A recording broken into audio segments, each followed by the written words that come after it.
Hello HSC 26 batch, কেমন আছো তোমরা? আজকে আমি তোমাদের জন্য নিয়ে হাজির হলাম গুণগত রসায়নের অনশর্ট সিকিউ প্লাস এমসিকিউ ক্লাসে। আজকের ক্লাসে এমন কিছু এমসিকিউ আর সিকিউ সলভ করাবো যেগুলো পরীক্ষায় আসবেই। আর এই গুণগত রসায়ন চ্যাপ্টারটা বোর্ড পরীক্ষার জন্য এত ইম্পর্টেন্ট, প্রত্যেক বছরই এখান থেকে কোশ্চেন এসেই থাকে। তো আজকের ক্লাসটা তোমরা যদি মনোযোগ সহকারে করো, আশা করি এই 1 ঘন্টার মধ্যেই এই ক্লাসের 100% প্রিপারেশন হয়ে যাবে। আজকের ক্লাসে আমরা মেইনলি এই চ্যাপ্টারের বেসিক নিয়ে আলোচনা করব, প্লাস সিকিউ কিছু সলভ করাবো, প্লাস এমসিকিউ সলভ করাবো। তো চলো দেরি না করে আজকের ক্লাসটা শুরু করা যাক। আচ্ছা, তো চলো আমরা প্রথম সিকিউটা সলভ করি। তো প্রথম সিকিউটা দেখতে পাচ্ছি আমাদের ঢাকা বোর্ড 2025-এ আসছিল। তো এই প্রবলেমটা যদি একটু মনোযোগ সহকারে তোমরা আজকে সলভ করো, আশা করি টেস্ট পেপারে 50% ম্যাথই সলভ হয়ে যাবে এই চ্যাপ্টারের। তো দেখো প্রথম কোশ্চেনটা কি বলছে। এখানে দুইটা পাত্র দেওয়া আছে, পাত্র 1 আর পাত্র 2, আর একটা কেএসপির ভ্যালু দেওয়া আছে। তো গ নম্বর কোশ্চেনটা বলছে MOH3 এর দ্রাব্যতা নির্ণয় করো। তো দ্রাব্যতা নির্ণয় করার জন্য যেই জিনিসটা দ্রাব্যতা বের করা লাগবে ওইটার দ্রাব্যতার গুণফল অবশ্যই কোশ্চেনে দেওয়া থাকবে। দেখো উদ্দীপকে কিন্তু MOH3 এর কেএসপির ভ্যালুটা দেওয়া আছে, মানে দ্রাব্যতার গুণফল দেওয়া আছে। তাহলে আমরা এখন কিভাবে কোশ্চেনটা সলভ করতে পারি দেখো। তো ফার্স্ট অফ অল যে যৌগটা দেওয়া থাকবে ওইটাকে তোমরা ফার্স্টে বিয়োজিত করে নিবা। তো এখানে ছিল MOH3, MOH3 কে যদি আমরা বিয়োজিত করি তাহলে M3+ আয়নটা পাবো, আর 3OH- আয়নটা পাবো। তো আমি ধরে নিলাম যে মেইন যৌগ যেটা MOH3, এটা দ্রাব্যতা আমি ধরে নিলাম S, আর এটা যদি দ্রাব্যতা S হয় তাহলে M3+ আয়নের দ্রাব্যতাও S হবে, আর 3OH- আয়নের দ্রাব্যতা কত হচ্ছে 3S, কারণ এখানে 3 মোল তৈরি হয়েছে এটা। এখন তাহলে কেএসপির ভ্যালু আমরা কিভাবে লিখতে পারি? কেএসপি ইজ ইকুয়াল টু উৎপাদের যে আয়নগুলো আমরা পেলাম এগুলোর ঘনমাত্রার গুণফল। এখানে উৎপাদে কি আছে, M3+ আয়নটা আছে আর OH- আয়নটা আছে। OH- আয়নটা যেহেতু এখানে 3টা আছে দেখতে পাচ্ছি, তো এটার পাওয়ারটা হয়ে যাবে কিউব।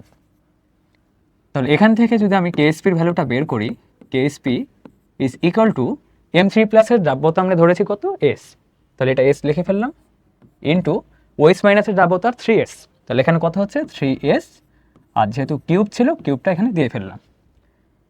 তাহলে এখান থেকে যদি কেএসপির ভ্যালুটা বের করি, KSP is equal two S into 3 cube মানে কত 27, আর S কিউব।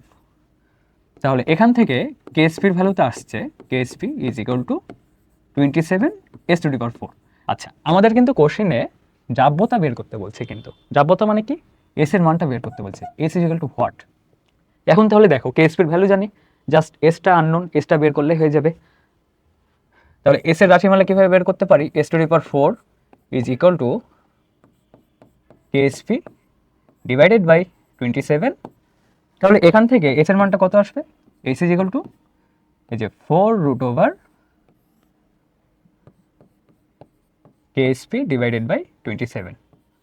এখন মানটা বসাই, তাহলে এখান থেকে আমরা যদি মানটা বসাই কত আসছে, এস ইজ ইকুয়াল টু 4√/, কেএসপির ভ্যালু কত দেওয়া আছে দেখো 3.75 ইন্টু 10⁻⁻6, 3.75 ইন্টু 10⁻⁻6 ডিভাইডেড বাই 27। আচ্ছা, এটা যদি এখন ক্যালকুলেশন করি আমরা ক্যালকুলেটরের সাহায্যে, আচ্ছা 4√/, 3.75 ইন্টু 10⁻⁻6 ডিভাইডেড বাই 27। তো এটা ক্যালকুলেশন করলে দেখবা অ্যান্সারটা আসবে এরকম 0.019। এটা এই পর্যন্ত রাখলেই হবে, এটাই হলো তাহলে অ্যান্সার। আমাদের কিন্তু মেইনলি বের করতে বলেছিল কি MOH3 এর দ্রাব্যতা, তাহলে MOH3 এর দ্রাব্যতা কত পেলাম 0.09। আচ্ছা, এটা তাহলে গ নাম্বারটা গেল। আশা করি এই প্রবলেমটা তোমাদের ক্লিয়ার হয়েছে। এখন যদি নেক্সট প্রবলেমে যাই, ঘ নাম্বারটা দেখো। ঘ নাম্বারটা কি বলছে, এটা প্রচুর ইম্পর্টেন্ট একটা question, very very important. Maximum board পরীক্ষায় এই কোশ্চেনটা ধরে নাও আসবেই, ধরে নাও যে তোমাকে পরীক্ষায় এই কোশ্চেনটা সলভ করাই লাগবে, মানে এই টাইপটা কি বলছে দেখো, পাত্র 1 ও পাত্র 2 এর দ্রবণ মিশ্রিত করলে অধক্ষেপ পড়বে কি না। তো অধক্ষেপ পড়বে কি পড়বে না এই টাইপের ম্যাথটা কিন্তু পরীক্ষায় এসেই থাকে, মানে এটা আসবেই। তো এটা অবশ্যই ভালো মতন তোমাদের সলভ করা শিখতে হবে। আমি আজকে টেকনিকটা বলে দিব, এই টেকনিকটা যদি ফলো করো আশা করি যে কোনো ম্যাথে তুমি পারবা এই টাইপ থেকে আসলে। তো ওভারঅল ফার্স্টে আমরা যেটা জানি যে অদক্ষে পড়বে কি পড়বে না, এখানে মেনলি চেক করা লাগে যে কেআইপির ভ্যালুটা কেএসপির থেকে বড় হচ্ছে নাকি ছোট হচ্ছে। কারণ আমরা জানি যে কেআইপির মানটা মানে আয়নের গুণফলের মানটা যদি দ্রাব্যতার গুণফল কেএসপির থেকে বড় হয়ে যায় তাহলে তখন অদক্ষেপ পড়বে, না তো অদক্ষেপ পড়বে না। তাহলে মেইনলি আমাকে যে কাজটা করা লাগবে, দুইটা পাত্র একসাথে মিক্স করার পর ওই আয়নের গুণফলের মানটা কত হচ্ছে ওটা ফার্স্টে বের করা লাগবে, তারপরে কেএসপির সাথে ওটা আমরা কম্পেয়ার করে ফেলবো। তো চলো ফার্স্টে এখানে লিখে ফেলি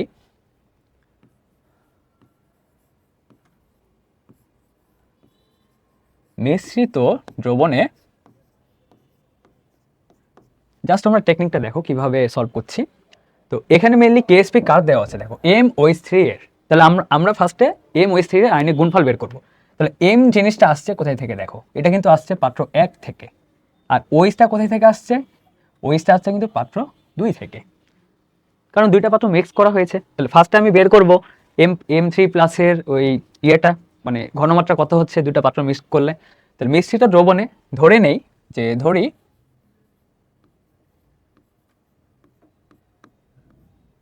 এম থ্রি প্লাসের ঘনমাত্রা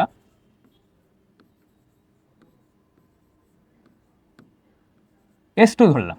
কেন আমি S2 করলাম, কারণ এখানে একটা ফর্মুলা অ্যাপ্লাই করব, যে দ্রবণ লঘুকরণের একটা ফর্মুলা ছিল, সেটা কি S1V1 is equal two S2V2। আমাকে মেইনলি S2 এর মানটা বের করা লাগবে, মানে মিশ্রিত দ্রবণে ওই আয়নটার ঘনমাত্রা। তাহলে S2 এর ভ্যালু কত আসছে এখান থেকে, S2 is equal to S1V1 divided by V2। তো এখন যদি আমি মানগুলো বসাই, S2 ইজ ইকুয়াল টু কত আসবে, S1 এর মানটা কি, যে প্রাথমিক অবস্থায় দ্রবণের ঘনমাত্রা যেটা ছিল মানে ওই আয়নটার। তো S1 বলতে তুমি এই জিনিসটা এখানে খেয়াল করবা যে এম যৌগটা প্রাথমিক অবস্থায় ঘনমাত্রা কত ছিল, যেটা পাত্র 1 এ ছিল, সেটা কত 1.25 ইন্টু 10⁻³ মোলার। এটা লিখে ফেলবা 1.25 ইন্টু 10⁻³ মোলার ইন্টু V1 এর পরিচয় কি, ওই পাত্র 1 এ থাকা অবস্থায় আয়তন কত ছিল, এটা কিন্তু ছিল 20 মিলিলিটার। তো এটা লিখে ফেলবা 20 মিলিলিটার। আর V2 এর পরিচয়টা হবে আমি যে পাত্র 1 আর পাত্র 2টা মিক্স করলাম, এই দুইটা মিক্স করার ফলে টোটাল আয়তন কত হবে দেখো, পাত্র 1 এ ছিল 20 মিলিলিটার, পাত্র 2 এ ছিল 100 মিলিলিটার। তো 100 আর 20 যোগ করো তাহলে কত হবে 120, 120 এখানে লিখে দিবা। এটা হলো V2 এর পরিচয়। তাহলে এখান থেকে যদি ক্যালকুলেশনটা করি আমরা, তাহলে দেখো S2 এর মানটা কত আসছে, এটা ক্যালকুলেশন করলে আসবে 2.083 ইন্টু 10⁻⁴ এত মোলার, কারণ মোল পার লিটার এককে আমরা ঘনমাত্রাটা বের করছি। আচ্ছা, এখন তাহলে এটা আমরা কি বের করলাম, এখানে এই মিশ্রিত দ্রবণে M3 প্লাস আয়নের ঘনমাত্রা। তাহলে আমাদের কিন্তু একটা কাজ হয়ে গেছে, এখন আমাদের মেনলি বের করা লাগবে মিশ্রিত দ্রবণে এই OH মাইনাস আয়নটা আছে না, এই যে OH মাইনাস আয়নটা, এটার ঘনমাত্রা বের করা লাগবে। তো চলো ওটা এবার বের করি। এবার এভাবে লিখবা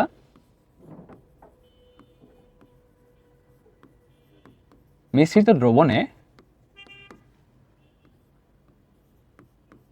OH মাইনাস এর ঘনমাত্রা, ওইখানে যেহেতু আমরা S1 আর S2 ইউজ করেছিলাম, তো এখানে আমরা ইউজ করব S3 আর S4। তো ধরে নিলাম যে S4, তাহলে আবার ওই লঘুকরণের সূত্র অ্যাপ্লাই করব এখানে, সেটা কি S3V3 is equal two S4V4। এখান থেকে আমাদের টার্গেট থাকবে S4 এর মানটা বের করার। তাহলে S4টা কত আসছে, S4 is equal to S3V3 divided by V4। তাহলে এখন মানগুলো বসালে কত আসছে দেখো, S3 এর মান, S3 মানে কি এই OH মাইনাস আয়নটা নিজের পাত্রে কত ছিল, সেটা কত ছিল 2.15 ইন্টু 10⁻⁻²। তো লিখে ফেলি 2.15 ইন্টু 10⁻²। V3 এর পরিচয় কি, ওই নিজ পাত্রের আয়তন কত ছিল 100 মিলিলিটার, লিখে ফেললাম 100 ডিভাইডেড বাই V4। V4 মানে কি এই দুইটা পাত্র যে একসাথে অ্যাড করলাম, দুইটা পাত্রের আয়তন যোগ হবে, একটা 100 ছিল আর একটা 20, তাহলে কত হবে 120 মিলিলিটার। তাহলে এখান থেকে যদি ক্যালকুলেশনটা আমরা করি ক্যালকুলেটরের সাহায্যে, ক্যালকুলেশনটা করলে অ্যান্সারটা আসবে এরকম 1.791 ইন্টু 10⁻⁻² এত মোলার। আচ্ছা, এখানে তাহলে আমাদের কি বের হলো? এখানে দেখো আমাদের বের হলো মিশ্রিত দ্রবণে আমি যে দুইটা দ্রবণ মিশ্রিত করেছি এই দ্রবণে OH মাইনাস আয়নের ঘনমাত্রাটা বের করে ফেললাম। তাহলে আমরা দেখো ঘনমাত্রা কিন্তু অলরেডি বের করে ফেলেছি। এখন তাহলে আর একটা কাজই বাকি, আয়নিক গুণফলটা বের করা। তো আয়নিক গুণফল কিভাবে বের করতে পারি? আমরা জাস্ট মেইন যৌগটা যদি একটু ভাঙি, সেটা কত ছিল? MOH3। এটাকে ভাঙলে দুইটা আয়ন পাওয়া যাবে, আমরা গ নম্বরে দেখলাম M3+ একটা, আরেকটা আসবে 3OH মাইনাস। তো আয়নিক গুণফল মানে কি? যে কোনো অবস্থায় ঘনমাত্রার গুণফলটা KIP, আয়নিক গুণফল আমরা বের করছি। উৎপাদে কারা আছে? M3+ আর OH মাইনাস। আচ্ছা, এখানে আরেকটা বিষয়, OH মাইনাসের উপর কিউব হয়ে গেল কারণ এখানে 3 আছে ফার্স্টে। আর এখানে আমরা যে KIPটা বের করছি, KIP মানে আয়নিক গুণফলের ভ্যালুটা, এটা কিন্তু দুইটা পাত্র অ্যাড করার পরে কিন্তু বের করছি। তাহলে এখান থেকে যদি মানগুলো বসাই আমরা, KIP is equal two M3+ এর ঘনমাত্রা কত ছিল দেখি আমরা, 2.083 ইন্টু 10⁻⁻⁴। 2.083 ইন্টু 10⁻⁻⁴। এটার সাথে গুণ হবে কি? OH মাইনাস আয়নের ঘনমাত্রা, সেটা কত ছিল দেখো, 1.791 ইন্টু 10⁻²। 1.791 ইন্টু 10⁻², এটার কিউব হয়ে যাবে কারণ কিউব ছিল। এখন এখান থেকে যদি আমরা ক্যালকুলেশনটা করি, তাহলে KIPর ভ্যালুটা যেটা পাওয়া যাবে সেটা একটু ক্যালকুলেটর করে দেখা লাগবে। 2.083 ইন্টু 10⁻⁻⁴ ইন্টু 1.791 ইন্টু 10⁻² এর কিউব। তো এই ক্যালকুলেশনটা যদি করি তাহলে KIPর ভ্যালুটা কিন্তু আমরা ইজিলি পেয়ে যাব। ক্যালকুলেশনটা করলে 2.083 ইন্টু 10⁻⁻⁴ ইন্টু 1.791 ইন্টু 10⁻², এটার আবার কিউব দিব। তাহলে এখান থেকে অ্যান্সারটা আসবে 1.196 ইন্টু 10⁻⁹। আচ্ছা, এটা কিন্তু আমরা মিশ্রিত দ্রবণে আয়নিক গুণফলটা পেয়েছি। আর মিশ্রিত দ্রবণে দ্রাব্যতার গুণফল কত ছিল এটা একটু কম্পেয়ার করি। KSPর ভ্যালুটা ছিল কত? KSP is equal two 3.75 into 10 এর পাওয়ারটা দেখো কত ছিল? 10⁻⁻⁶। আচ্ছা, এবার তোমরাই বলো যে KIPর ভ্যালুটা আমরা বেশি পেলাম নাকি KSPর ভ্যালুটা বেশি পেলাম? এটা কিন্তু 10 এর পাওয়ার দেখলেই বোঝা যাচ্ছে।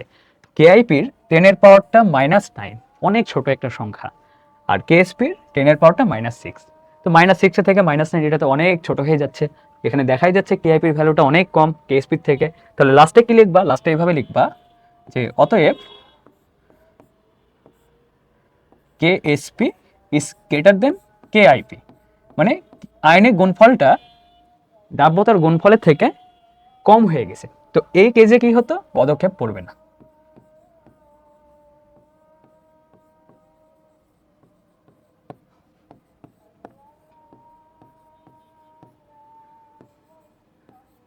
তাহলে দেখো ইজিলি এইভাবে জাস্ট এই কয়েকটা স্টেপ যদি ফলো করো, পদক্ষেপ পড়বে কি পড়বে না এই টাইপটা ক্লিয়ার হয়ে যায়। আমি আরেকবার তোমাদের বলে দিচ্ছি, জাস্ট এখানে কি করবা? মিশ্রিত দ্রবণে প্রথম আয়নটার ঘনমাত্রা বের করবা, দেন কি করবা? মিশ্রিত দ্রবণে সেকেন্ড আয়নটার ঘনমাত্রা বের করবা। এই দুটা ঘনমাত্রার সাহায্যে আমরা KIP মানে আয়নিক গুণফলের ভ্যালুটা বের করব, দেন KSPর সাথে কম্পেয়ার করে দেব। KSPর ভ্যালুটা অবশ্যই কোশ্চেনে দেওয়া থাকবে। যদি দেখো KSPর ভ্যালুটা বেশি হচ্ছে তাহলে পদক্ষেপ পড়বে না, KSPর ভ্যালুটা যদি কম হয় তাহলে পদক্ষেপ পড়বে। তো আশা করি এই টাইপটা অনেক ক্লিয়ার, অনেক ইম্পর্টেন্ট আর কি। এই টাইপের ম্যাথ আমরা তোমাদের বলবো যে এই ক্লাসটা ভালো মতন করে আরেকবার প্র্যাকটিস করে নেবার টেস্ট পেপার দেখে, তাহলে আশা করি এই টাইপটাতে আর কোনো প্রবলেম থাকবে না। নেক্সটের সিকিউতে আসছিল ঢাকা বোর্ড 2023-এ। এটাও এমন একটা ইম্পর্টেন্ট সিকিউ, এটা প্রত্যেক বছর বিভিন্ন বোর্ডে কিন্তু এসেই থাকে।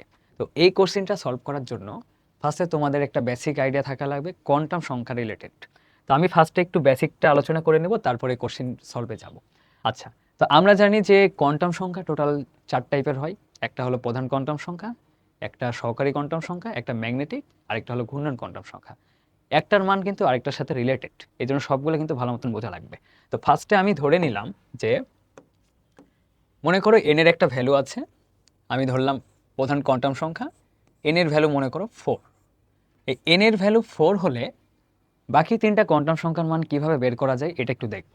তো প্রথমেই দেখো যে l এর মানটা ডিপেন্ড করে এন এর উপর এল এর মান বের করার ফর্মুলাটা কি, 0 থেকে শুরু হবে n-1 পর্যন্ত চলবে।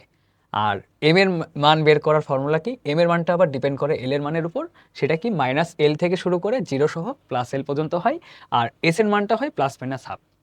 তাহলে আমি একটা বেসিক এক্সাম্পল নেব এখানে, এন এর মান একটা ধরবো, তারপরে এন এর মানের উপর ডিপেন্ড করে যে কিভাবে বাকি তিনটা ওই কোয়ান্টাম সংখ্যার মান বের করা যায় ওটা শিখবো। আচ্ছা, তো ফার্স্টে আমি ধরে নিলাম, মনে করো যে এন এর মানটা আমি ধরে নিলাম ফার্স্টে 2, n = মনে করো 2। তাহলে এল এর মান কি কি পসিবল এখানে দেখো, এন এর মানের উপর ডিপেন্ড করে এল এর মান 0 থেকে শুরু করে n-1 পর্যন্ত। তাহলে এল এর মান একটা অবশ্যই 0 পসিবল, কারণ 0 থেকে শুরু হচ্ছে। তারপর আরেকটা কি পসিবল, n-1 পর্যন্ত। তো n এর মান যদি 2 হয়, তাহলে n-1 এর মান কত হচ্ছে, 2 - 1 মানে 1।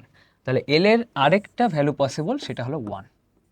আশা করি বিষয়টা ক্লিয়ার হয়েছে। আচ্ছা, এরপরে এম এর মানটা ডিপেন্ড করবে -l থেকে শুরু করে +l পর্যন্ত। তাহলে এল এর মান যদি 0 হয়, তাহলে এম এর মান এখানে কত পাচ্ছি দেখো, এটা আমাদের এল এর মান, পাশেরটা এম এর মান।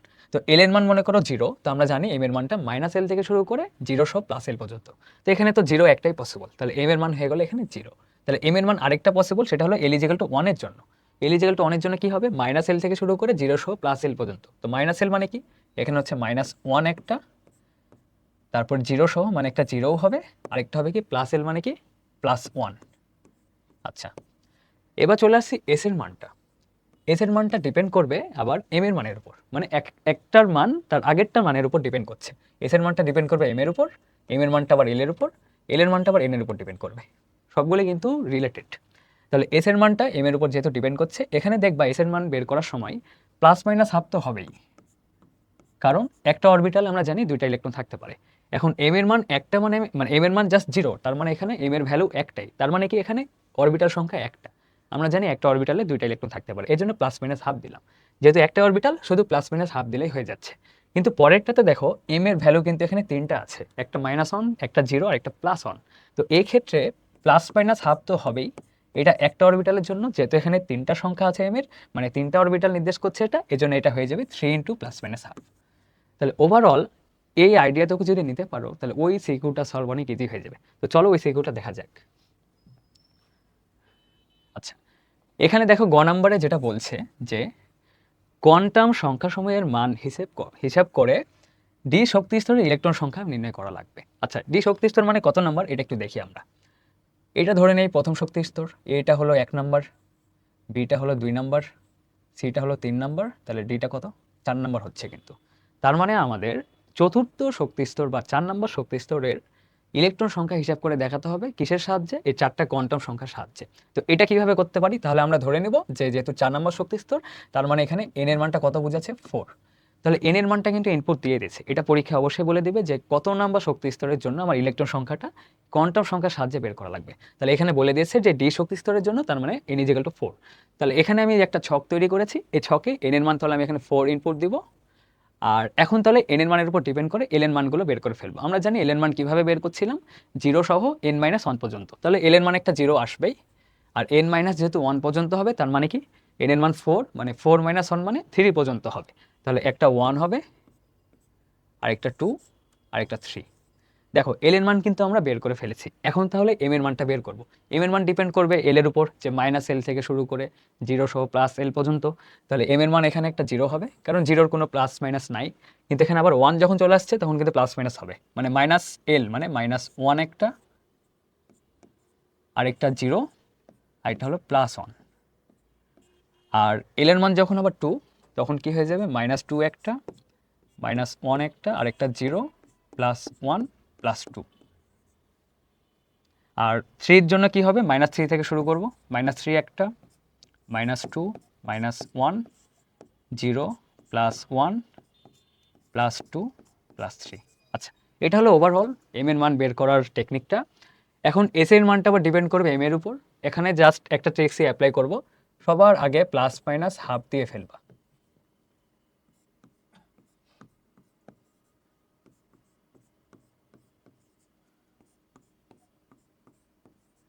আচ্ছা, এবার দেখবা এম এর কতগুলো ভ্যালু আছে। প্রথমে দেখতে পাচ্ছি এম এর একটাই ভ্যালু, কোনো কিছু দেওয়ার দরকার নেই, +-1/2 রাখলেই এনাফ। তারপরে দেখতে পাচ্ছ এম এর 3টা ভ্যালু আছে, এই জন্য এখানে একটা 3, প্লাস মাইনাস হাফের আগে একটা গুণ দিয়ে ব্র্যাকেট ক্লোজ করে দেবা। তারপরে দেখতে পাচ্ছি এম এর 5টা ভ্যালু আছে, এখানে কি করব 5 প্লাস মাইনাস হাফের আগে গুণ করে দিব। তারপরে দেখতে পাচ্ছি এম এর টোটাল 7টা ভ্যালু আছে, এখানে 7 লিখে ব্র্যাকেট ক্লোজ করে প্লাস মাইনাস হাফ দিয়ে ফেলবা। তো এই হলো এস এর মান বের করার ওভারঅল টেকনিকটা। এখন চলে আসি অরবিটাল সংখ্যা। অরবিটাল সংখ্যা বের করা আরও ইজি, কারণ আমি বলেছিলাম একটু ফার্স্টেই যে এম এর ভ্যালু যতগুলো অত সংখ্যক অরবিটাল থাকবে। তো প্রথমে এম এর ভ্যালু 0, তাহলে অরবিটাল সংখ্যা কত এখানে একটা। তারপরে এম এর ভ্যালু কত ছিল 3টা ছিল, তার মানে অরবিটাল সংখ্যা এখানে 3। তারপরে এম এর ভ্যালু 5টা ছিল, তার মানে অরবিটাল সংখ্যা 5। আর এম এর ভ্যালু তারপরে 7টা ছিল লাস্টে, তার মানে এখানে অরবিটাল সংখ্যা 7 হচ্ছে। আচ্ছা, এখন তাহলে ইলেকট্রনের হিসেবে চলে আসি। ইলেকট্রন আমরা জানি একটা অরবিটালে সর্বোচ্চ 2টা ইলেকট্রন থাকতে পারে। তাহলে এখানে যেহেতু অরবিটাল সংখ্যা 1, তাহলে ইলেকট্রন সংখ্যা কয়টা হবে 2 হবে। তারপরে অরবিটাল সংখ্যা 3, তাহলে একটা অরবিটালে যদি 2টা ইলেকট্রন থাকতে পারে, তাহলে 3টা অরবিটালে কয়টা থাকতে পারে 3 × 2 মানে 6টা ইলেকট্রন। তারপরের অরবিটাল সংখ্যা 5টা আছে, একটা অরবিটালে 2টা ইলেকট্রন থাকলে 5টা অরবিটালে থাকবে 10টা ইলেকট্রন। ফাইনালি যদি 7টা অরবিটাল থাকে তাহলে ইলেকট্রন সংখ্যা কত হবে 14টা। এখন দেখো তো ওভারঅল ইলেকট্রন সংখ্যা কত হচ্ছে 2 + 6 + 10 + 14, একটু হিসাব করে দেখো 16, 18 আর 14 কত হচ্ছে 32। তাহলে টোটাল আমি যদি বলি যে n = 4 এর জন্য এই ডি শক্তি স্তরে ইলেকট্রন সংখ্যা বের করতে বলেছে, যেটা আমরা একটা ছক আঁকিয়ে 4টা কোয়ান্টাম সংখ্যার মাধ্যমে বের করলাম। টোটাল ওভারঅল যদি এখন আমি বের করি তাহলে আসবে 32। আচ্ছা, এই জিনিসটা যে তোমার ঠিক হচ্ছে নাকি এটা কিন্তু বের করার আরেকটা শর্টকাট ট্রিক্স আছে।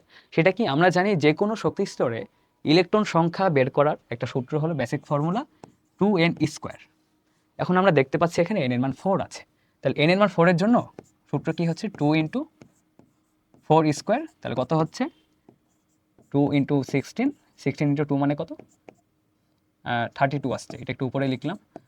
দেখো এই বেসিক ফর্মুলা দিয়েও 32 আসছে, আমি 4টা কোয়ান্টাম সংখ্যার মাধ্যমে বের করলাম, এটা কিন্তু 32ই আসলো। টোটালটা যোগ করে দেখো ইলেকট্রন সংখ্যা 32ই আসছে। তাহলে এইভাবে এই কোশ্চেনটা পরীক্ষার জন্য অনেক অনেক ইম্পর্টেন্ট। আবারও বলছি, কোয়ান্টাম সংখ্যার সাহায্যে এই কোনো একটা শক্তি স্তরের ইলেকট্রন সংখ্যা গণনা বের করতে বলবে। আমি তোমাদের সাজেস্ট করব অবশ্যই এইভাবে সুন্দর করে একটা ছক আঁকাবা পরীক্ষায়, দেন এই কোয়ান্টাম সংখ্যার 4টা কোয়ান্টাম সংখ্যার সাহায্যে হিসাব করে দেখাই দিবা, তারপর একটু মিলাই নিবা যে তোমার এই অ্যান্সারটার সাথে মিলছে নাকি। আচ্ছা, এটা তাহলে গ নাম্বার গেল। ঘ নাম্বার প্রশ্নটা কি ছিল, উদ্দীপকের ইলেকট্রনটির ধাপান্তরে সৃষ্ট বর্ণালীর বর্ণ কিরূপ হবে। আচ্ছা, ইলেকট্রনটা কোথায় আছে এটা ফার্স্টে দেখি।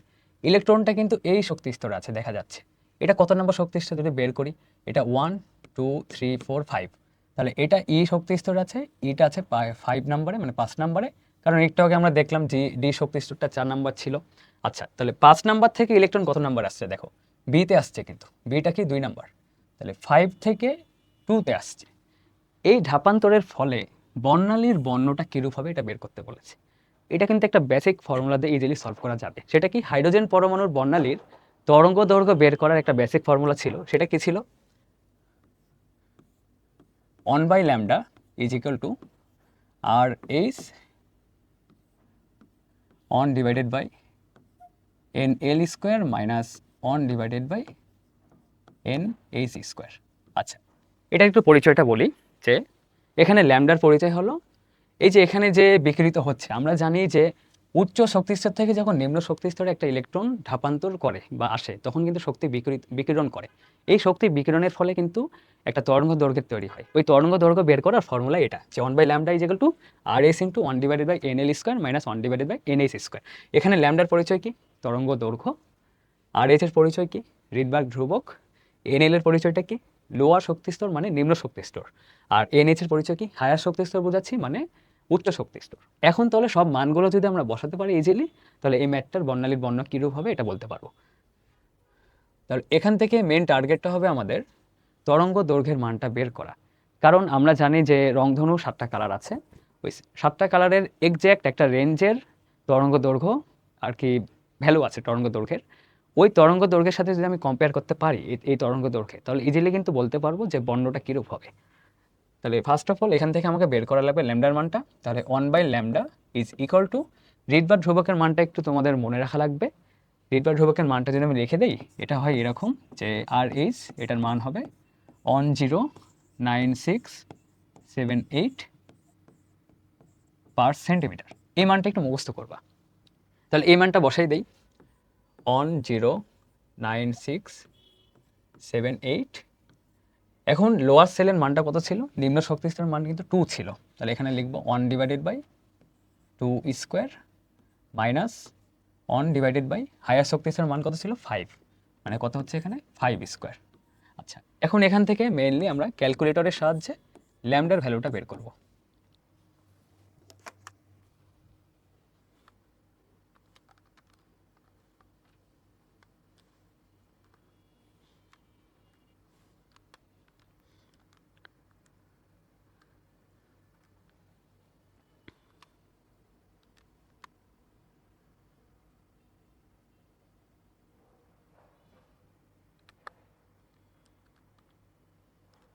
আচ্ছা, এখান থেকে যদি ল্যামডার ভ্যালুটা বের করি তাহলে আসবে 4.34 ইন্টু 10⁻⁻5। এখন এখানে একটা বিষয় অবশ্যই অ্যাটেন্টিভ থাকা লাগবে, সেটা হলো এককটা কি আসবে। এককটা কিন্তু ওভারঅল ডিপেন্ড করছে এই আরএস এর এককের উপর, মানে রিডবার্গ ধ্রুবক। রিডবার্গ ধ্রুবকের মানটা আমি 5 সেন্টিমিটারে নিয়েছি, তার মানে এখানে ল্যামডার মানটা আসবে সেন্টিমিটারে। এরপরে যে কাজটা করবা, যে সেন্টিমিটারে ল্যামডার মানটা আসার পরে অবশ্যই এটা কনভার্ট করে ফেলবা ন্যানোমিটারে। তো সেন্টিমিটার থেকে ন্যানোমিটারে যাওয়ার টেকনিকটা হলো 4.34 ইন্টু 10⁻⁻5, এটাকে জাস্ট গুণ দেবা 10⁻⁻7 দ্বারা, তাহলে ন্যানোমিটারে কনভার্ট হয়ে যাবে। এটা কেন করলাম, কারণ আমরা জানি যে 1 centimetre is equal to 10⁻7 nanometre. Just 10⁻7 দ্বারা গুণ করে দেবা, ন্যানোমিটারে কনভার্ট হয়ে যাচ্ছে। তাহলে এটাকে যদি 10⁻7 দ্বারা গুণ করি তাহলে কত হচ্ছে, এরকম সামথিং কিছু আসবে, ল্যামডা ইজ ইকাল টু 434.17 এত ন্যানোমিটার। আচ্ছা, আমরা কিন্তু তরঙ্গ দৈর্ঘ্যের ভ্যালুটা পেয়ে গেছি। এখন এখান থেকে জাস্ট আমাকে কম্পেয়ার করা লাগবে ওই যে রংধনু 7টা রঙের, যে কোন তরঙ্গ দৈর্ঘ্যের সাথে এটা যাচ্ছে। তো আমরা জানি যে নীল রঙের, এটা একটু লিখে রাখো, নীল রঙের তরঙ্গ দৈর্ঘ্যের ভ্যালুটা হয় 424 থেকে 450 ন্যানোমিটার। তাহলে দেখো 424 থেকে 450 ন্যানোমিটারের মধ্যে নীল রঙের আলোটা পাওয়া যায়। তাহলে এখানে আমাদের ভ্যালুটা আছে কিন্তু 434.17, এটা কিন্তু 424 থেকে 450 ন্যানোমিটার রেঞ্জের মধ্যে। তার মানে এই ল্যামডাটা আসলে ইন্ডিকেট করছে নীল রঙটাকে। তাহলে অ্যান্সারটা কীভাবে লিখবা, অবশ্যই লাস্টে এইভাবে লিখবা যে উদ্দীপকের ইলেকট্রনটির ধাপান্তরে সৃষ্ট বর্ণালীর বর্ণটা নীল কালার হবে, কারণ এটি নীল রঙের আলোর তরঙ্গ দৈর্ঘ্য 424 থেকে 450 ন্যানোমিটার রেঞ্জের মধ্যে পড়ছে। তাহলে আশা করি এই সিকিউর প্রবলেমটা ক্লিয়ার। আবার আমি বলছি, এটা অনেক একটা ইম্পর্টেন্ট সিকিউর প্রবলেম, তোমরা টেস্ট পেপার খুললেই বুঝতে পারবা। টেস্ট পেপারে এই টাইপের কোশ্চেন বারবার রিপিট হয়েছে। তো এগুলো আর কি, আমি আশা করব এই ক্লাসটা মনোযোগ সহকারে করে এগুলো বারবার সলভ করে নিবা।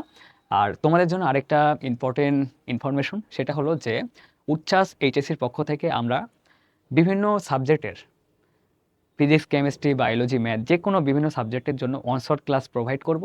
এই জন্য তোমাদের অবশ্যই আমাদের ইউটিউব চ্যানেলটাকে সাবস্ক্রাইব করে দেওয়া লাগবে। তোমরা যারা ফেসবুক থেকে দেখছো অবশ্যই ফেসবুকটা ফলো দিয়ে দিও, ফেসবুক পেজটা। আর অবশ্যই তোমরা কমেন্টে জানাবা যে তোমরা নেক্সটে কোন চ্যাপ্টারের উপর ক্লাসটা চাচ্ছ। তোমরা অবশ্যই কমেন্টে জানাবা তোমাদের কোন টপিকের প্রবলেম হচ্ছে, কোন চ্যাপ্টারটা আগে লাগবে, অবশ্যই কমেন্টের মাধ্যমে জানাবা। নেক্সট সিকিউর প্রবলেমটা আসছিল দিনাজপুর বোর্ড 2023-এ। এটা অনেক ভেরি ভেরি ইম্পর্টেন্ট একটা সিকিউ, এটাও একটু ভালো মতন তোমাদের বোঝা লাগবে। তো ফার্স্টে দেখো কোশ্চেনে কি বলছে। এখানে কোশ্চেনে দুইটা পাত্র দেওয়া আছে, পাত্র পি আর পাত্র কিউ। তো ফার্স্ট অফ অল দেখে নেই ওভারঅল যে পাত্র পিতে জাস্ট পানি আছে, আর পাত্র কিউতে কি আছে, সোডিয়াম ক্লোরাইড মানে খাদ্য লবণ বা খাবার লবণের অ্যাকোয়াস অবস্থাতে আছে, মানে জলীয় দ্রবণ আছে সোডিয়াম ক্লোরাইডের। আর এটার আবার সোডিয়াম ক্লোরাইডের আবার ঘনমাত্রা দেওয়া আছে, সেটা কত, 0.1 মোলার। তারপরে এখানে কি অ্যাড করা হয়েছে, সিলভার ক্লোরাইডগুলো এ পাত্র অ্যাড করা হয়েছে, কিউ পাত্র অ্যাড করা হয়েছে। আশা করি উদ্দীপকের ওভারঅল জিনিসটা ক্লিয়ার। এখানে আরেকটা জিনিস দেওয়া আছে, সেটা কি, পি পাত্রে সিলভার ক্লোরাইড বা AgCl এর যাব্যতার গুণফলের ভ্যালুটা দেওয়া আছে। আচ্ছা, এখন তাহলে আমরা ফার্স্ট কোশ্চেন সলভে যাই। প্রথম কোশ্চেন কি বলছে যে পি পাত্রে Cl মাইনাস, এটা মেনলি Cl মাইনাস হবে, মানে ক্লোরাইড মাইনাস আয়নের ঘনমাত্রা নির্ণয় করো। আচ্ছা, এখন আমি ফার্স্টে সিকিউর প্রবলেম সলভের সময় তোমাদের একটা কথা বলে দিয়েছিলাম যে ঘনমাত্রা বলুক বা দ্রাব্যতা বলুক, সর্বোচ্চ ঘনমাত্রাই কিন্তু দ্রাব্যতা। মানে আমরা যেখানে দ্রাব্যতা টার্মটা ইউজ করছি, সলিবিলিটি যেটাকে বলছি ইংলিশ টার্মে, এই দ্রাব্যতা আসলে মেইনলি ইন্ডিকেট করে কোন একটা দ্রবণের সর্বোচ্চ ঘনমাত্রাটা। তাহলে সর্বোচ্চ ঘনমাত্রাটাই কি হলো? দ্রাব্যতা। তাহলে এখানে আমাদের ঘনমাত্রা চেয়েছে, তার মানে মেইনলি আমাদের দ্রাব্যতাটা বের করা লাগবে, মানে এস এর ভ্যালুটা বের করা লাগবে। আর আরেকটা যদি ট্রিক্স বলে দেই, দ্রাব্যতা গুণফল দিয়েছে, তার মানে অবশ্যই ম্যাথটা দ্রাব্যতার গুণফল রিলেটেডই হবে। এটা একটা ট্রিক্স। আচ্ছা, তাহলে ফার্স্ট অফ অল এখানে যেহেতু AgCl দ্রবণের মানে দ্রাব্যতার গুণফল দেওয়া আছে, এটাকে আমরা ফার্স্টে বিয়োজিত করব। তাহলে দেখো সলভে যাই। ফার্স্টে কি করব, এখানে সিলভার ক্লোরাইড এই যৌগকে যদি আমরা বিয়োজিত করি, দুইটা আয়ন পাবো, একটা Ag প্লাস মানে সিলভার প্লাস আয়ন, আরেকটা পাবো Cl মাইনাস মানে ক্লোরাইড আয়নটা। প্রথম সিকুর মতনই আমরা ধরে নেব যে সিলভার ক্লোরাইড এটার দ্রাব্যতা S, এটারও S হবে, এটারও S হবে। সবগুলো রেশিও কিন্তু 1:1, মানে 1 মোল AgCl 1 মোল Ag প্লাস তৈরি করছে, 1 মোল Cl মাইনাস তৈরি করছে। এই জন্য রেশিওটা সেম থাকছে, S S আর S। আচ্ছা, এরপরে কি করব, আমাদের দেওয়া আছে কিন্তু দ্রাব্যতার গুণফলটা। ফার্স্টে আমাদের দ্রাব্যতার গুণফলের রাশিমালা বের করা লাগবে। সেটা কি? KSP। আমরা জানি KSP ইজ ইকুয়াল টু উৎপাদের ঘনমাত্রা। উৎপাদে কে কে আছে? Ag প্লাসটা আর Cl মাইনাসটা। তাহলে এখানে কি লিখবো আমরা? Ag প্লাস আয়নের ঘনমাত্রা ইন্টু Cl মাইনাস আয়নের ঘনমাত্রা। তাহলে KSP এর ভ্যালুটা কত হচ্ছে? KSP ইজ ইকুয়াল টু ঘনমাত্রা মানে কি? দ্রাব্যতা। Ag প্লাসের কত দ্রাব্যতা? S, এখানে লিখে ফেলবো S ইন্টু Cl মাইনাসের কত? এটাও S, এটাও লিখে ফেললাম S। তাহলে KSP এর ফাইনাল ভ্যালুটা কত পাচ্ছি? KSP is equal two S square. আমাদের মেইনলি কিন্তু S এর মানটা বের করা লাগবে, কারণ এসটাই ঘনমাত্রা। এই সেম ম্যাথ কিন্তু 1-এর গ নম্বরে করেছি, ওই যে বললাম বারবার রিপিট হয় ম্যাথটা। তাহলে এখান থেকে S এর মানটা কত হবে? উভয় পাশে বর্গমূল করে দাও, তাহলে কত হচ্ছে? S is equal to √/KSP। তাহলে এখন মানটা বসাই দাও, কত হচ্ছে? S is equal to √/KSP এর ভ্যালু কত এখানে? 1.7 ইন্টু 10⁻³ 1.7 ইন্টু 10⁻³ তো এটা ক্যালকুলেশন যদি করো ক্যালকুলেটরের সাহায্যে, তাহলে দেখো অ্যান্সারটা কত আসে? √1.7 ইন্টু 10⁻³ অ্যান্সারটা আসবে 4.123 ইন্টু 10⁻XVI মোলার। তাহলে আশা করি এই ম্যাথটা ক্লিয়ার হয়েছে তোমাদের। আচ্ছা, এখান থেকে এস এর মানটা বের করবো কিভাবে? √1.7 ইন্টু 10⁻³ তো এটা ক্যালকুলেশন করে দেখবা যে 4.123 ইন্টু 10⁻XVI এত মোলার। তাহলে এটার ঘনমাত্রা এটা হয়ে গেল, এটা হলো অ্যান্সার। তো আশা করি এই সিকিউ প্রবলেমটা তোমাদের মানে গ নাম্বারটা ক্লিয়ার। এরপরের ঘ নাম্বার কোশ্চেনটা কি বলছে দেখো, যে উদ্দীপকের পি ও কিউ পাত্রে AgCl এর দ্রাব্যতার মানের পার্থক্য হওয়ার সম্ভাব্যতার কারণ সহ বিশ্লেষণ করো। এখন জাস্ট গাণিতিক বিশ্লেষণটাই চেয়েছে এখানে। জাস্ট পি আর কিউ পাত্রে কিন্তু AgCl এর দ্রাব্যতার একটা মানের পার্থক্য হবে, সেই জিনিসটা বের করা লাগবে।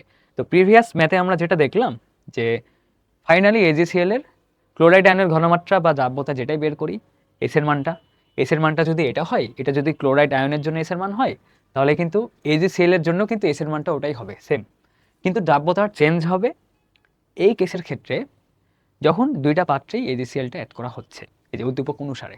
তাহলে এখন দেখো ম্যাথটা কিভাবে করবা। তো আমরা ফার্স্ট অফ অল দেখতে পাচ্ছি যে পি পাত্রে যদি AgClটা অ্যাড করি, জাস্ট এখানে একটা একস দ্রবণ তৈরি হবে AgCl এর।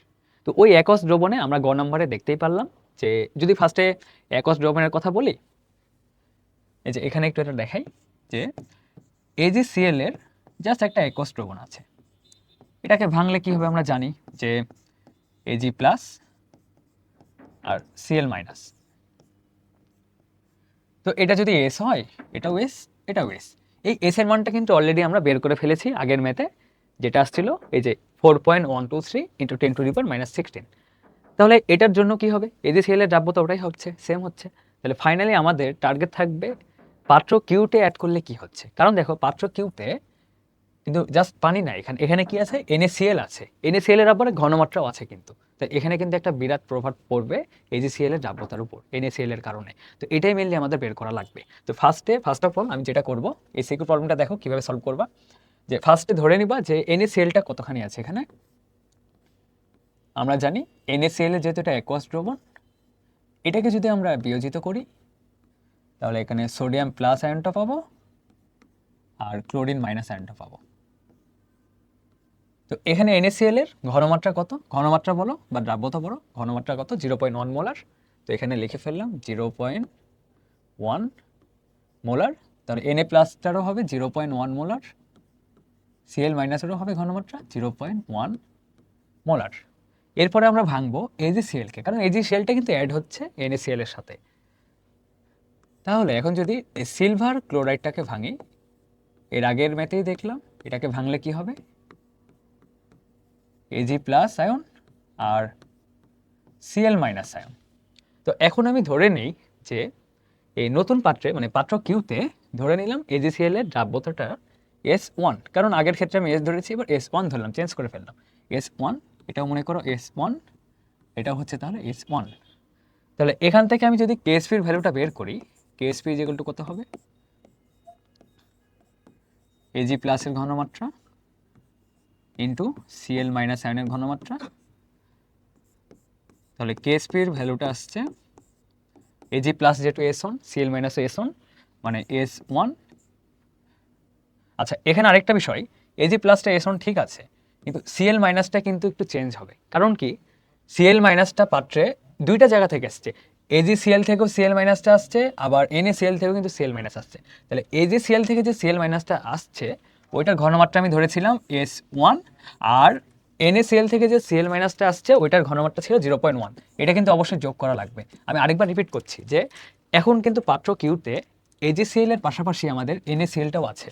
তাহলে AgCl থেকেও একটা Cl মাইনাস আসছে, যেটার আমি ঘনমাত্রা বা দ্রাব্যতা ধরেছি S1, আবার Cl মাইনাস থেকেও মানে NaCl থেকেও কিন্তু একটা Cl মাইনাস আসছে, যেটার ঘনমাত্রা 0.1। এটা অবশ্যই এখানে অ্যাড করে দেওয়া লাগবে। তাহলে এখান থেকে যদি এখন KSP এর ভ্যালুটা বের করি তাহলে কত আসছে দেখো, KSP ইজ ইকুয়াল টু, গুণ করলে কত হচ্ছে, S1 স্কোয়ার প্লাস 0.1 S1। আচ্ছা, এখানে আরেকটা কথা বলে রাখি যে S1 স্কোয়ার মানে একটা দ্রাব্যতার স্কোয়ার, দ্রাব্যতার মানটা কিন্তু এমনিতে অনেক ছোট হয়। যেমন দেখো এর আগের ম্যাথে 10⁻16 পেয়েছিলাম না, এস এর ভ্যালুটা বা দ্রাব্যতার মান 10⁻16। এটা কিন্তু অনেক ছোট একটা সংখ্যা। এই ছোট সংখ্যা যদি স্কোয়ার করি আমরা, ওটা কিন্তু আরও ছোট সংখ্যা হয়ে যাবে, প্রায় জিরোর কাছাকাছি। এই জন্য আমরা যেটা করব, এখানে যেই S1 স্কোয়ারটা আছে এই মানটাকে নেগলেক্ট করব, যে ধরে নিব যে S1 স্কোয়ারটা প্রায় জিরোর কাছাকাছি। তার মানে কি S1 স্কোয়ারটা আমরা এখান থেকে বাদ দিতে পারি। তাহলে ফাইনালি KSP ভ্যালুটা কত হচ্ছে এখানে, KSP is equal two 0.1 S1। তাহলে এখান থেকে যদি S1 এর ভ্যালুটা বের করি, S1 is equal to KSP divided by 0.1। তো এখান থেকে জাস্ট আমি এখন ভ্যালুটা বের করব KSP বাই 0.1। তো KSP এর ভ্যালু কত দেওয়া আছে, 1.7 × 10⁻31। এখন কথা হলো KSP এর ভ্যালুটা আগের ম্যাথেও আমি এই গুণফলের ভ্যালুটা ইনপুট দিয়েছি, এখানেও এই মানটা ইনপুট দেওয়া লাগবে। কারণ টেম্পারেচার চেঞ্জ না হলে KSP এর মানের উপর কোনো ইফেক্ট পড়বে না। এখানে কিন্তু টেম্পারেচারের কোনো বিষয় আনা হয়নি। তো টেম্পারেচার যেহেতু ফিক্স থাকছে এখানে টেম্পারেচার, এই জন্য KSP এর ভ্যালু কিন্তু সেম থাকবে। তাহলে KSP এর ভ্যালু ওটাই বসাবো আমরা। তো ওই ভ্যালুটা যদি বসাই,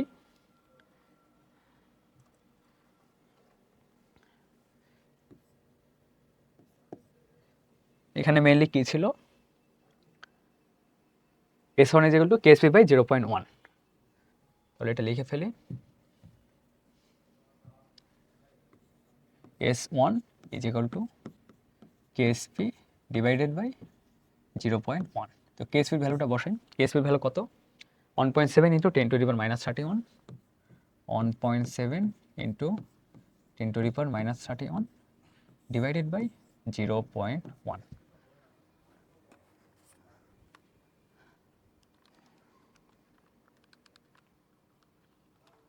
আচ্ছা, এটা ক্যালকুলেশন করলে আসবে 1.7 × 10⁻30। তাহলে এখন পরীক্ষা কিভাবে লিখবা, যে এভাবে লিখবা যে নতুন দ্রাব্যতার মান আসলো 1.7 × 10⁻30। আর প্রিভিয়াস অবস্থায় যে যখন শুধু পাত্র পিতে ছিল তখন কিন্তু জাস্ট এইভাবে লিখবা, যে পরীক্ষা এভাবে লিখতে পারো যে পাত্র পিতে থাকা অবস্থায় জাস্ট AgCl এর সাথে পানি অ্যাড করেছি মানে কি একস অবস্থায় আছে। একস অবস্থায় ভাঙলে কি হচ্ছে এখান থেকে Ag plus plus Cl minus, এটা এস ধরেছিলাম, এটাও এস, এটাও এস। তো এখান থেকে দেখবা যে এস এর ভ্যালুটা আসছিল, যে গ নাম্বার থেকে বলে দিবা যে গ নাম্বার এটা করে রেখেছিলাম, এস এর ভ্যালু কত আসছিল 4.123 ইন্টু 10⁻16। তাহলে এখানে লিখে ফেলবা যে 4.123 10⁻16। দেখো হিউজ কিন্তু ডিফারেন্স আসছে এই S1 এর সাথে, এসটা কম্পেয়ার করো। এটাই কিন্তু এখানে চেয়েছে যে AgCl এর দ্রাব্যতার মানের পার্থক্য হওয়ার সম্ভাব্যতা। তো পার্থক্যটা দেখাই দেবা এভাবে যে del S is equal to এই বড় ভ্যালুটার সাথে এই যে S1। আচ্ছা, আমাদের সিকিউ পোর্শনটা শেষ হয়েছে, এখন আমরা শুরু করব এমসিকিউ পোর্শনটা। এমন কিছু সিলেক্টিভ এমসিকিউ সলভ করাবো যেগুলো যদি তোমরা মনোযোগ সহকারে কনসেপ্ট ক্লিয়ার সহ বুঝতে পারো, আশা করি টেস্ট পেপারে সকল এমসিকিউ তোমরা সলভ করতে পারবা। তো তোমাদের প্রিপারেশনটা যদি টপ নচ করতে চাও তাহলে এমসিকিউ ক্লাসটা শুরু থেকে শুরু করে একেবারে শেষ পর্যন্ত দেখবো আর কি। তো দেখো প্রথম কোশ্চেনটা কি আছে এমসিকিউতে। 1 নম্বর কোশ্চেনটা কি বলছে, কোনটি আলফা কোণা। তো আলফা কোণার যদি ডিটেলসটা একটু বলি, আলফা কোণা আমরা জানি যে ডি ধনাত্মক আধানযুক্ত হিলিয়াম আয়নটা, মানে হিলিয়ামের চার্জ এখানে 2+ হবে। আমরা জানি হিলিয়াম পরমাণুর ভর সংখ্যা কত হয় 4, আর প্রোটন বা পারমাণবিক সংখ্যা 2 হয়। তো এখানে দেখো নিউটন সংখ্যার প্রোটন সংখ্যার উপর বেস্ট করে কিন্তু অ্যান্সারটা চেয়েছে। তো আমরা জানি ভর সংখ্যা থেকে প্রোটন সংখ্যা বাদ দিলে নিউটন সংখ্যা পাওয়া যায়। তাহলে হিলিয়ামে দেখছি, তাহলে নিউটন সংখ্যা কত হবে হিলিয়ামের, নিউটন সংখ্যা যদি বের করি ভর সংখ্যা 4, প্রোটন সংখ্যা 2, তাহলে হচ্ছে 2, আর পারমাণবিক সংখ্যা যেহেতু 2, তার মানে প্রোটন সংখ্যাটা কত হবে এখানে হিলিয়ামের 2। তাহলে ওভারঅল হিলিয়াম আয়নটাই কিন্তু হিলিয়াম 2+ আয়নটাই আলফা কোণা। তাহলে আলফা কোণার হিসেবে আমি কি বলতে পারছি, এখানে নিউটন 2টা আছে, প্রোটন 2টা আছে। তাহলে 2টা নিউটন 2টা প্রোটন, এটা কোন অপশনে, খ নম্বর অপশনটা সঠিক অ্যান্সার হচ্ছে। আশা করি এই এমসিকিউ প্রবলেমটা ক্লিয়ার হয়েছে। আমরা নেক্সটে যাই। নেক্সট কোশ্চেনটা কি বলছে, রাদারফোর্ডের আলফা কোণা বিচ্ছুরণ পরীক্ষায় স্বর্ণপাতের পুরুত্ব কত ছিল। আচ্ছা, এই কোশ্চেনটা অনেক সময় আসে, কিন্তু যে প্রবলেমটা হয় যে সবার মনে থাকে না। তো আমি জাস্ট একটা ট্রিক্স বলবো এটা মনে রাখার, যে 0 পয়েন্ট ফার্স্টে 4টা 0 নেবা, আবার 4 বসাবা, 4টা 0 আবার 4, 0 4টা, এই জন্য লাস্টের ডিজিট তো 4 হচ্ছে, আর এটার এককটা হবে সেন্টিমিটার। তোমরা জাস্ট এই ট্রিক্স ফলো করে এটা মনে রাখো। এখন পরীক্ষায় সেন্টিমিটারও আসতে পারে, মিটারও আসতে পারে, মিলিমিটারও আসতে পারে। সেন্টিমিটার থেকে তো মিটারে বা মিলিমিটারে যেতেই পারো, তো জাস্ট এটা মনে রাখলেই হবে। তাহলে এখানে দেখো খ নম্বর অপশনটা 0.404 সেন্টিমিটার, তাহলে এটা সঠিক অ্যান্সার হচ্ছে খ নাম্বার। তো আশা করি এই কোশ্চেনটা ক্লিয়ার হয়েছে। নেক্সটে যাই। নেক্সটে কি বলছে, রাদারফোর্ড তার পরীক্ষায় কোন পদার্থের প্রলেপযুক্ত পর্দা ব্যবহার করেন। তো আমরা জানি এটা অনেক ইম্পর্টেন্ট একটা কোশ্চেন। আমরা জানি যে যেই পর্দাটা ব্যবহার করেছিলেন রাদারফোর্ড সেটা ছিল কি J10S, যেটার ফুল ফর্মটা কি জিঙ্ক সালফাইড। এখানে অনেক ইম্পর্টেন্ট, এটার নামটা কিন্তু জিঙ্ক সালফাইড।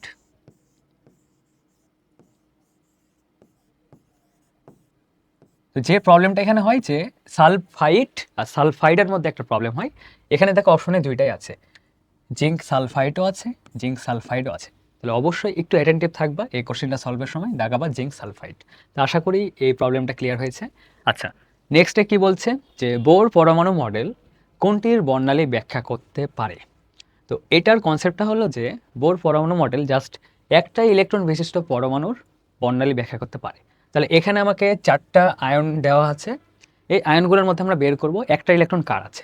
তো আমরা জানি হাইড্রোজেনের, যদি হাইড্রোজেন প্লাসের ক্ষেত্রে বের করি, আমরা জানি হাইড্রোজেনের প্রোটন সংখ্যা বা ইলেকট্রন সংখ্যা একটা। আবার H প্লাস দিয়েছি, প্লাস মানে কি যে ইলেকট্রনটা ছিল চলে গেছে, তার মানে এখানে কোনো ইলেকট্রনই নাই, ইলেকট্রন সংখ্যা এখানে 0 হয়ে গেছে। আচ্ছা, নেক্সটের যৌগটা কি হিলিয়াম 2+। আমরা একটু আগে দেখলাম হিলিয়ামের প্রোটন সংখ্যা 2 হয়, তার মানে ইলেকট্রন সংখ্যাও 2। আবার 2টা ইলেকট্রন চলে গেছে, পজিটিভ মানে কি 2টা ইলেকট্রন বের হয়ে গেছে। তাহলে 2টা ইলেকট্রন ফার্স্টে ছিল, বের হয়ে গেল, মানে কি 2 - 2 মানে 0। এখানে ইলেকট্রন সংখ্যা 0 হয়ে যাচ্ছে। তারপরে যৌগটা দেখি যে লিথিয়াম 3+। লিথিয়াম 3+-এর জন্য আমরা কি জানি, প্রোটন সংখ্যা বা ইলেকট্রন সংখ্যা এখানে 3টা থাকে, আর 3টা ইলেকট্রন আবার চলে গেছে, তাহলে ইলেকট্রন সংখ্যা কিন্তু এখানে 0 হয়ে গেছে। তাহলে প্রথম 3টা অপশনে কোনোটাই হচ্ছে না। লাস্টের অপশনটা দেখি হিলিয়াম প্লাস আয়ন, এটা কিন্তু হবে, কারণ কি এখানে ইলেকট্রন সংখ্যা যদি বের করি, ফার্স্টে ইলেকট্রন ছিল কয়টা, 2টা, একটা ইলেকট্রন চলে গেছে, তাহলে 2 - 1 মানে একটা। তাহলে দেখো হিলিয়াম প্লাস এই আয়নটার ইলেকট্রন সংখ্যা কিন্তু আমরা পাচ্ছি কতগুলো, একটা। আর আমরা জানি যে বোর পরমাণু মডেল এক ইলেকট্রন বিশিষ্ট আয়নের বা পরমাণুর বর্ণালী ব্যাখ্যা করতে পারে, তাহলে এটা সঠিক অ্যান্সার হবে হিলিয়াম প্লাস। আচ্ছা, নেক্সট প্রবলেমে চলে আসি। এটা বলছে যে এফ অরবিটালের জন্য এল এর মান কত। তো এল বলতে আমরা নর্মালি বোঝাই কি সহকারী কোয়ান্টাম সংখ্যা। তো এটা একটু আমি লিখে দিই, এটা অনেক ইম্পর্টেন্ট, এখান থেকে অনেক এমসিকিউ কিন্তু সলভ করতে পারবে। কয়েকটা জাস্ট জিনিস জানা লাগবে, সেটা হলো তুমি এল এর ভ্যালুগুলো মনে রাখো অরবিটালের জন্য। এস অরবিটালের জন্য এল এর মান হয় 0, পি এর জন্য হয় 1, ডি এর জন্য হয় 2, আর এফ এর জন্য এই ভ্যালুটা হয় 3। মনে রাখার টেকনিক অনেক easy, S P D F, S এর মান 0, পি এর মান 1, ডি এর মান 2, এফ এর মান 3। তাহলে এফ অরবিটালের জন্য এল এর মান কত হচ্ছে, 3 হচ্ছে। খ নম্বর সঠিক অ্যান্সার। তো আশা করি এটাও ক্লিয়ার হয়েছে। নেক্সট প্রবলেমে যাই। 4f অরবিটালের জন্য n প্লাস এল এর মান আগেরটার সাথে রিলেটেড, যেহেতু 4f বলেছে, 4 দ্বারা বোঝাচ্ছে n এর মানটা প্রধান শক্তি স্তরের মান। তাহলে এখানে যদি আমি n প্লাস এল এর মানটা বের করি, n এর মান কত, 4। এর আগের কোশ্চেনে দেখলাম f এর মানটা মানে f অরবিটালের জন্য l এর মানটা হয় 3, 4 প্লাস 3 কত হচ্ছে 7। তাহলে এটার সঠিক অ্যান্সার হবে গ নাম্বার 7। আচ্ছা, নেক্সট এমসিকিউর প্রবলেমটা কি বলছে, কোন অরবিটালটা সম্ভব। তো এই টপিকটা পরীক্ষার জন্য অনেক ইম্পর্টেন্ট, কারণ এখান থেকে যেমন এমসিকিউর প্রবলেম আছে, আবার সিকিউ এর খ নম্বরে অনুধাবনমূলক কোশ্চেন আসে 2 মার্কের। ওখানে কিন্তু বলে যে এই অরবিটালটা কেন সম্ভব হচ্ছে বা এই অরবিটালটা কেন সম্ভব নয়। তাহলে এই টাইপের জিনিস কীভাবে সলভ করবা, এটার মেন কনসেপ্টটা হলো এরকম যে এন এর মানটা সবসময় এল এর থেকে বড় হবে, N is greater than L. N দ্বারা কি বুঝাচ্ছি, প্রধান কোয়ান্টাম সংখ্যার মান, এল দ্বারা বুঝাচ্ছি সহকারী কোয়ান্টাম সংখ্যার মান।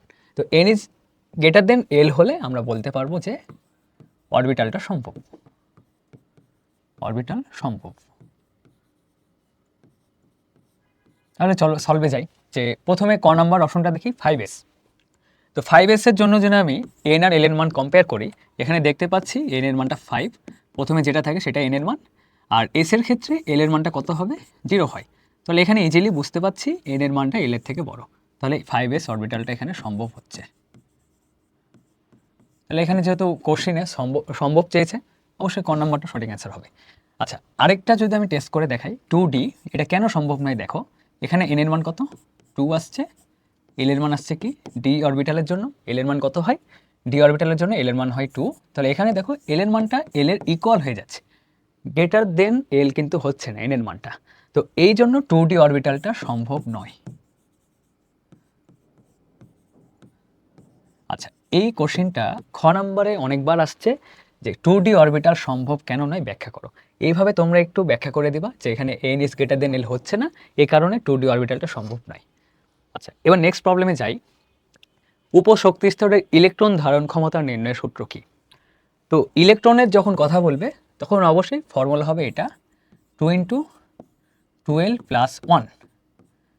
এটা হলো ইলেকট্রন সংখ্যার জন্য, এটা একটু লিখে রাখো, এটা হলো ইলেকট্রন সংখ্যার জন্য প্রচুর ইম্পর্টেন্ট একটা ফর্মুলা। আর যদি অরবিটালের কথা বলে তখন জাস্ট এটা হবে 2l + 1। এই ফর্মুলা দ্বারা কি বের করা হয়, অরবিটাল সংখ্যা।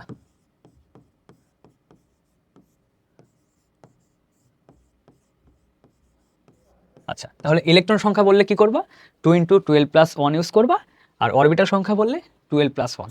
আচ্ছা, তাহলে এটার অ্যান্সারটা কি হবে, 2 × 12 + 1, এটা ঘ নাম্বারটা। আচ্ছা, নেক্সট প্রবলেমে যাই।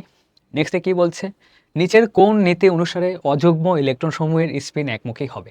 তো এটা কার নীতি, অবশ্যই এটা হুন্ডের নীতি হবে, কারণ হুন্ডের নীতিতে বলেই দেয় যে সমশক্তি সম্পন্ন অরবিটালে যখন ইলেকট্রন প্রবেশ করবে অবশ্যই এগুলো জোড়ায় জোড়ায় প্রবেশ করার আগে স্পিনগুলো একমুখী হবে। এগুলো এই যে এভাবে লিখতে আর কি, স্পিনগুলো একমুখী এভাবে প্রবেশ করবে, ফিল আপ হয়ে গেল মনে করো, তারপর আবার এভাবে যাবে, স্পিনগুলো কিন্তু একমুখী হচ্ছে, এই যে এভাবে স্পিনগুলো একমুখী হচ্ছে। তাহলে এটা অবশ্যই কিসের নীতি ছিল, হুন্ডের নীতি ছিল।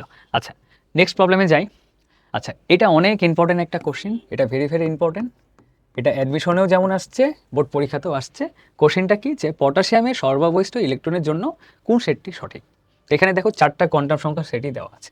তো এই প্রবলেমটা সলভ করার জন্য ফার্স্ট অফ অল তোমাকে কি করা লাগবে, পটাশিয়ামে ইলেকট্রন বিন্যাস করা লাগবে। তো পটাশিয়ামে ইলেকট্রন বিন্যাসটা আমি করেছি এখানে। তো এখানে বলেছে সর্বাবস্থিত ইলেকট্রনের জন্য। সর্ববহিষ্ঠ ইলেকট্রন কোনটা?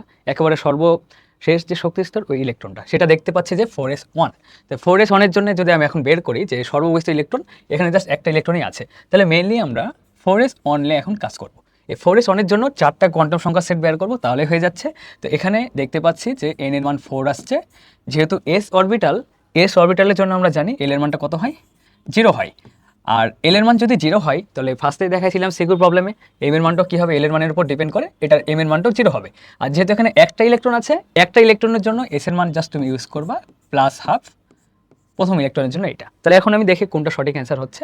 এই যে এখানে দেখো n = 4, l = 0, m = 0, s = +½ এটাই হলো সঠিক অ্যান্সার। এটাই ঘ নাম্বারটা ছিল আর কি। তো আশা করি এই প্রবলেমটা ক্লিয়ার। এটা যদি ক্লিয়ার হয়ে থাকে, আরেকটা ইম্পর্টেন্ট কোশ্চেন তোমাদের দিব, সেটা হলো যে ক্রোমিয়ামের সর্ববহিষ্ঠ ইলেকট্রনের জন্য কোয়ান্টাম সংখ্যার সেট কি হবে, মানে 4টা কোয়ান্টাম সংখ্যা তোমরা n এর মান, l এর মান, m এর মান আর s এর মান বের করবা। এটা অবশ্যই কমেন্টে জানাবা যে এটার অ্যান্সারটা কি হচ্ছে।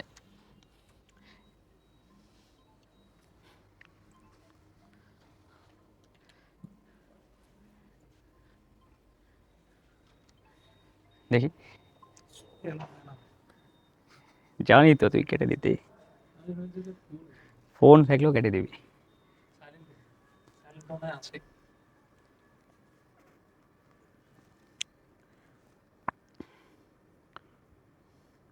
ফোন একবার সুইচ অফ করলাম, তারপর অন হয়ে গেল অটোমেটিক। অফ করেছিস কি ভিডিও? না না, হোক, সমস্যা নাই। 10 সেকেন্ড দাঁড়া। আচ্ছা, নেক্সট প্রবলেমটা 11 নম্বর। কি বলছে, পরমাণুর তৃতীয় শক্তি স্তরে ঘূর্ণনরত ইলেকট্রনের কৌণিক ভরবেগের মান কত? তো কৌণিক ভরবেগটা কিন্তু আমরা বোর পরমাণু মডেলের একটা ফর্মুলা দিয়ে বের করতে পারি। সেটা কি ছিল? কৌণিক ভরবেগ mvr = nh/2π। এই mvr এর এই পুরোটার পরিচয় কিন্তু কৌণিক ভরবেগ, যেটা এখানে বের করতে বলেছে। এটার পরিচয় কি? কৌণিক ভরবেগ। আচ্ছা, তাহলে দেখো এখন বলেছে যে তৃতীয় শক্তি স্তরের জন্য, মানে এটা কিন্তু n এর মান। তাহলে এখন বসাই ফেলি যে কৌণিক ভরবেগ mvr n এর মান হলো 3h/2π। এখন অপশনে দেখো কোথায় আছে, এটা যে 3h/2π। এটা হলো সঠিক অ্যান্সার। তো আশা করি এটা ক্লিয়ার হয়েছে। আচ্ছা, নেক্সট প্রবলেমটা কি বলছে, পি উপশক্তি স্তরের জন্য, এটা একটা বহুপদী সমষ্টিসূচক প্রবলেম। তো পি উপশক্তি স্তরের জন্য আমরা কি জানি, এল এর মানটা কি 1 হয়? আমরা দেখেছিলাম যে এল এর মান বের করার সময় এস উপশক্তি স্তরের জন্য এল এর মানটা হয় 0, এটার নিচে পি এর জন্য ছিল এল এর মানটা 1 হয়। তাহলে এটা সঠিক হবে, ঠিক আছে। তারপরে কি বলছে, এম এর মানটা, তো এম এর মান বের করার সময় দেখাইছিলাম এম এর মানটা অবশ্যই ডিপেন্ড করবে এল এর মানের উপর। আর এম এর মানটা কীভাবে বের করা হয়, -l থেকে শুরু করে, -l মানে কি -1 থেকে শুরু করে 0 সহ +l পর্যন্ত, মানে কি +1। তাহলে পি উপশক্তি স্তরের জন্য এম এর মানটা কত হচ্ছে, -1 0 আর +1, -1 0 +1। তাহলে এটা সঠিক হচ্ছে। তারপরে বলছে কি অরবিটাল সংখ্যা 2টা। তো অরবিটাল সংখ্যা বের করাও শিখেছিলাম আমি ওই সিকিউর প্রবলেমে, যে অরবিটাল সংখ্যা ডিপেন্ড করবে এম এর কয়টা মান আছে। এখানে দেখছি এম এর টোটাল 3টা মান হচ্ছে, তার মানে অরবিটাল সংখ্যা 3টা হবে। তাহলে 2টা অরবিটাল সংখ্যা, এটা কিন্তু সঠিক অ্যান্সার হচ্ছে না। তাহলে সঠিক অ্যান্সার কী হবে, 1 আর 2, মানে ক নাম্বারটা। তো আশা করি এই প্রবলেমটা ক্লিয়ার। নেক্সট প্রবলেমে যাই। এটা আবার রিপিটেড কোশ্চেন, যে নিচের কোন নীতি অনুসারে অযুগ্ম ইলেকট্রন সমূহের স্পিন একমুখী হবে। এটা অবশ্যই হুন্ডের নীতি হবে, এটা একটু আগে দেখালাম। আচ্ছা, এরপরে চলে আসি হুন্ডের নীতি কোনটির ক্ষেত্রে প্রযোজ্য নয়। এটা ভেরি ইম্পর্টেন্ট, এটা শুধু এস অরবিটালের জন্য বা এস উপশক্তি স্তরের জন্য হুন্ডের নীতিটা প্রযোজ্য নয়, এটা মনে রাখবা। আচ্ছা, নেক্সটে চলে আসি রিডবার্গ ধ্রুবক আর এইচ এর মান কত। তোমাদের আজকে কিন্তু ফার্স্টে একটা সিকিউর প্রবলেম সলভ করেছি, ওই প্রবলেমে কিন্তু যে বর্ণালীর বর্ণ বের করতে নীল বর্ণের অ্যান্সারটা আসছিল, ওখানে কিন্তু রিডবার্গ ধ্রুবকের মানটা ইউজ করেছিলাম। সেটা কত ছিল, রিডবার্গ ধ্রুবকের মানটা সেন্টিমিটারে আমি বলেছিলাম যে 109678 পার সেন্টিমিটার। আরেকটা মান মনে রাখো, সেটা হলো 1.09678 ইন্টু 10⁻⁷ পার মিটার। তো এখানে কিন্তু দেখো অপশনে কিন্তু সবগুলো পার মিটারে আছে, তার মানে পার মিটারেরটা তোমার এখানে টাঙানো লাগবে। সঠিক অ্যান্সার কোনটা হচ্ছে, 1.09678 ইন্টু 10⁻⁷। এটা আর কি 7টা একটু উপরে হবে এখানে, এটা আর কি সঠিক অ্যান্সার। আচ্ছা, তো এটা চাইলে এটা না মুখস্থ রাখলে হবে, এটাই মুখস্থ রাখবা। পার সেন্টিমিটার থেকে পার মিটারে যাবা কী করে? আমরা জানি যে যদি সেন্টিমিটার থেকে মিটারে যাই তাহলে 1000 দিয়ে ভাগ করা লাগে, তার মানে কি 10⁻³ গুণ করা লাগবে ওখানে। কিন্তু আমি যদি পার সেন্টিমিটার থেকে পার মিটারে চাই, যখন পার মিটারের কথাটা চলে আসছে তখন ভাগ না দিয়ে উল্টা কাজ করবা, গুণ দিবা, তাহলে কথা হচ্ছে 10⁻³ গুণ দিবা। তো এই সংখ্যাটার সাথে 10⁻³ গুণ দিয়ে দেখো এটাই আসবে। সঠিক অ্যান্সার হলো অপশন ঘ নাম্বার। আশা করি ক্লিয়ার। এবার চলে আসি যে কোনটি দৃশ্যমান বর্ণালী। তো হাইড্রোজেন পরমাণুর বর্ণালী অনুযায়ী বিভিন্ন সিরিজের নাম চলে আসছিল, Lyman series, Balmer series, Paschen series এরকম। তো ওইগুলোর মধ্যে দৃশ্যমান বর্ণালী ছিল কিন্তু বামার সিরিজের জন্য, তো এটা সঠিক অ্যান্সার হবে বামার সিরিজ। আর আরেকটা জিনিস লিখে রাখতে পারো এখানে, লাইমেনের জন্য ওইটাকে মানে এটা যেহেতু দৃশ্যমান, বামার সিরিজের জন্য দৃশ্যমান হয়, আর লাইমেনের জন্য একটু লিখে রাখো এটা হলো অতিবেগুনি রশ্মি হয়, অতিবেগুনি। আর বাকি যেগুলো আছে এই প্যাসেন সিরিজ, যেটা প্যাসেন সিরিজ, তারপরে ব্র্যাকেট সিরিজ, ব্র্যাকেট, এই সবগুলোর জন্য অবলোহিত হয়। জাস্ট এই কয়েকটা জিনিস মনে রাখলেই হবে। তাহলে এখানে যেহেতু চেয়েছে যে দৃশ্যমান বর্ণালীর জন্য কোনটা হবে, এটা অবশ্যই বামা সিরিজ হবে। লাইমেন বললে অতিবেগুনি হতো, প্যাসেন আর ব্র্যাকেট বললে কত হতো, কি হতো, অবলোহিত হতো, আর বামারের জন্য দৃশ্যমান। আচ্ছা, নেক্সট প্রবলেমে যাই। হ্যাঁ, এর প্রবলেমটা একটু ইউনিক, যে হাইড্রোজেন পরমাণুর বর্ণালীর বামা সিরিজের সর্বনিম্ন তরঙ্গ সংখ্যার বিকিরিত রশ্মি কোনটি? তো এটার জন্য আমরা যে তরঙ্গ দৈর্ঘ্যের ফর্মুলা ইউজ করেছিলাম সিকিউর প্রবলেমে, ওইটাই ইউজ হবে। সেটা কি 1/λ = RH * 1/NL² - 1/NH²। তো এখানে একটা ইম্পর্টেন্ট টার্ম, সেটা হলো সর্বনিম্ন তরঙ্গ সংখ্যা। সর্বনিম্ন তরঙ্গ সংখ্যা মানে এখানে মনে রাখবা যে হায়ারের হায়ারের ভ্যালুটা মানে NH এর ভ্যালু, যেটাকে আমরা বলছি উচ্চ শক্তি স্তর, এটার ভ্যালুটা কিন্তু সর্বনিম্ন হবে যখন সর্বনিম্ন তরঙ্গ সংখ্যা বলবে। তো আমরা জানি তরঙ্গ সংখ্যাটা হলো ল্যামডার বিপরীত, তাহলে 1/λ-কে আমরা তরঙ্গ সংখ্যা ধরতে পারি। তো এইভাবে লিখতে পারি, তরঙ্গ সংখ্যাকে নিউ বার দিয়ে লেখা হয় RH-টা এখানে বসাবা। আর আমরা জানি যে বামার সিরিজের জন্য, যেখানে বামার সিরিজ বলেছে, বামার সিরিজের জন্য NL এর ভ্যালুটা 2 হয়, তাহলে এখানে লিখে ফেলবো 1/2²। আর উচ্চ শক্তিস্তর যেহেতু একেবারে সর্বনিম্ন ধরা লাগবে, কারণ আমরা জানি যে বামার সিরিজের জন্য যেটা হয়, এটা একটু লিখে রাখো, বামার সিরিজের জন্য NL এর ভ্যালুটা 2 হচ্ছে, ঠিক আছে। আর N হায়ার বা H এর ভ্যালুটা 2 এর পর থেকে যতগুলো সম্ভব হতে পারে, 3, 4, 5 এভাবে ইনফিনিটি পর্যন্ত যেতে পারে, কিন্তু আমাকে নেওয়া যাবে সর্বনিম্নটা 3টা। কেন নিব সর্বনিম্ন? কারণ এখানে সর্বনিম্ন তরঙ্গ সংখ্যা বলেছে। তাহলে এখানে লিখে দিই 1/3²। এটা যদি এখন ক্যালকুলেশন করি তাহলে কত আসছে, নিউ বার = RH * 1/4 - 1/9, তাহলে নিউ বার = RH লসাগু কত আসছে, 4 নং 36, তাহলে 9 - 4। তাহলে ফাইনালি এখান থেকে যদি নিউ বারের মানটা বের করি, আচ্ছা একটু উপরে করলাম, এটা নিউ বার = কত আসছে দেখো, 9 - 4 মানে 5, 5 × RH/36, তাহলে 5 × রিড বার ধ্রুবক RH/36, এটা আমাদের এই তরঙ্গ সংখ্যার এটা। তাহলে এই অপশনে দেখো এই যে 5RH/36, খ নম্বর হলো সঠিক অ্যান্সার। তো আশা করি এই ম্যাথটা ক্লিয়ার। নেক্সট প্রবলেম কি বলছে, জাল টাকা শনাক্তকরণে কোনটি ব্যবহৃত হয়? এটা অবশ্যই অতিবেগুনি রশ্মি হবে, এটা মনে রাখবা, অনেক ইম্পর্টেন্ট কোশ্চেন। আচ্ছা, এরপরে বলছে টাকায় নিরাপত্তা ব্যবস্থা হিসাবে কোন রাসায়নিক পদার্থটি ব্যবহার হয়? তো এটা অবশ্যই মনে রাখবা, ফ্লোরোসেন্ট ফসফোর। এটা ব্যবহার করে টাকার যে নিরাপত্তা ব্যবস্থা যেই ইনস্টল করা হয়, এটা কিন্তু ব্যবহার করা হচ্ছে ফ্লোরোসেন্ট ফসফোর। আচ্ছা, নেক্সট প্রবলেমটা কি বলছে, আইআর এর প্রভাবে কোনটি ঘটে? তো আইআর মানে বোঝানো হয় ইনফ্রারেড। তো এটা মেইনলি ধমনী ও শিরা প্রশস্তকরণে এটার প্রভাবে হয়। তো এটা মনে রাখবো, এটা হলো একটা মোস্ট ইনফরমেটিভ একটা কোশ্চেন। তারপরের প্রবলেমে যাই। আচ্ছা, এবার চলে আসি শিক্ষা পরীক্ষা। শিক্ষা পরীক্ষার বর্ণ থেকে প্রায় কোশ্চেন এসেই থাকে, তো সিলেক্টিভ কিছু জিনিস মনে রাখলেই হয়। যদি আমি বলি যে শিক্ষা পরীক্ষায় ইটেন ন্যায় লালচে বর্ণ দেখায় কোন মৌল, এখানে কোশ্চেনটা বলছে। তো ইটেন ন্যায় লালচে বর্ণ, এটা কিন্তু দেখাবে ক্যালসিয়ামটা, এটা মনে রাখবা। তাহলে এটার অ্যান্সার কি হচ্ছে, ক্যালসিয়াম। আচ্ছা, নেক্সট প্রবলেমে যাই। কোন ধাতুতে শিখা পরীক্ষায় সোনালী হলুদ বর্ণ, ভেরি ভেরি ইম্পর্টেন্ট, সোনালী হলুদ বর্ণ প্রদর্শন করবে কিন্তু সোডিয়ামটা, তাহলে এটা সঠিক অ্যান্সার হবে সোডিয়াম, ঘ নম্বর। আচ্ছা, নেক্সট প্রবলেমে যাই। নিচের কোনটি শিখা পরীক্ষায় বর্ণ দেয় না? তো মনে রাখবা যে যতগুলো মৌল আছে সবগুলোর মধ্যে জাস্ট বেরিলিয়াম আর ম্যাগনেসিয়াম হাইলি ইম্পর্ট্যান্ট, এই দুইটা যৌগ শিখা পরীক্ষায় কোনো বর্ণ দেয় না। এটা একটু লিখে রাখো, আমিও লিখে দিচ্ছি। এটা হলো শিখা পরীক্ষায়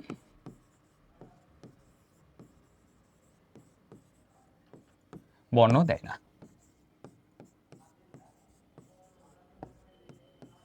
আশা করি ক্লিয়ার। তাহলে এখানে অ্যান্সার কি হচ্ছে দেখো, বেরিলিয়াম বা ম্যাগনেসিয়াম যেটা থাকবে দাগাই দিবা, এটা ম্যাগনেসিয়ামটা আছে, এটা হলো সঠিক অ্যান্সার। আচ্ছা, নেক্সট প্রবলেমে যাই। নেক্সট প্রবলেম কি বলছে যে কক্ষ তাপমাত্রায় মানে 25°C 65 গ্রাম ভরের একটি সম্পৃক্ত দ্রবণে 20 গ্রাম NaCl দ্রবীভূত থাকলে NaCl এর দ্রাব্যতা কত হবে? আচ্ছা, দ্রাব্যটা চেয়েছে। এখন আমি বলি, যখনই দেখবা যে দুইটা ইনফরমেশন গ্রামে দেওয়া আছে আর তোমার কোশ্চেনে চেয়েছে মনে করো দ্রাব্যতা বের করা, তো দ্রাব্যতার একটা বেসিক ফর্মুলা সেটা হলো AC = W1 × 100 divided by W - W1। তো এখানে পরিচয়গুলো লিখে নাও, কোনটা কি। এস বলতে বোঝাচ্ছি আমি দ্রাব্যতা বা সলিবিলিটি, আর W1 এর পরিচয়টা লিখে ফেলো এখানে। W1টা হলো দ্রবের ভর, আর ডাব্লুর পরিচয় হলো দ্রবণের ভর। আচ্ছা, তাহলে এখন সলভ করি। দেখো এখানে মেইনলি তাহলে আমাদের অজানা থাকে W1টা আর W2টা, এই ইনফরমেশনটা অবশ্যই কোশ্চেনে দেওয়া থাকবে, এই ভ্যালুগুলো। তো দেখতে পাচ্ছি যে 65 গ্রাম ভরের একটি সম্পৃক্ত দ্রবণ, তাহলে দ্রবণের ভরটা ডাব্লুর মানটাকে এখানে দেওয়া আছে 65, তাহলে ডাব্লুর মানটা কত? 65 গ্রাম।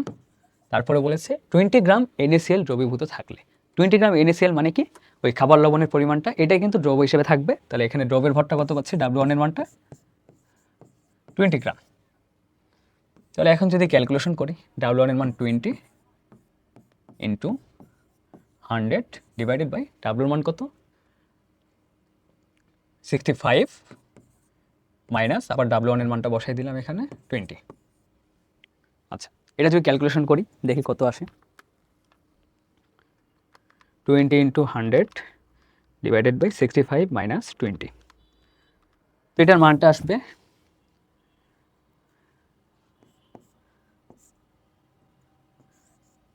44.44।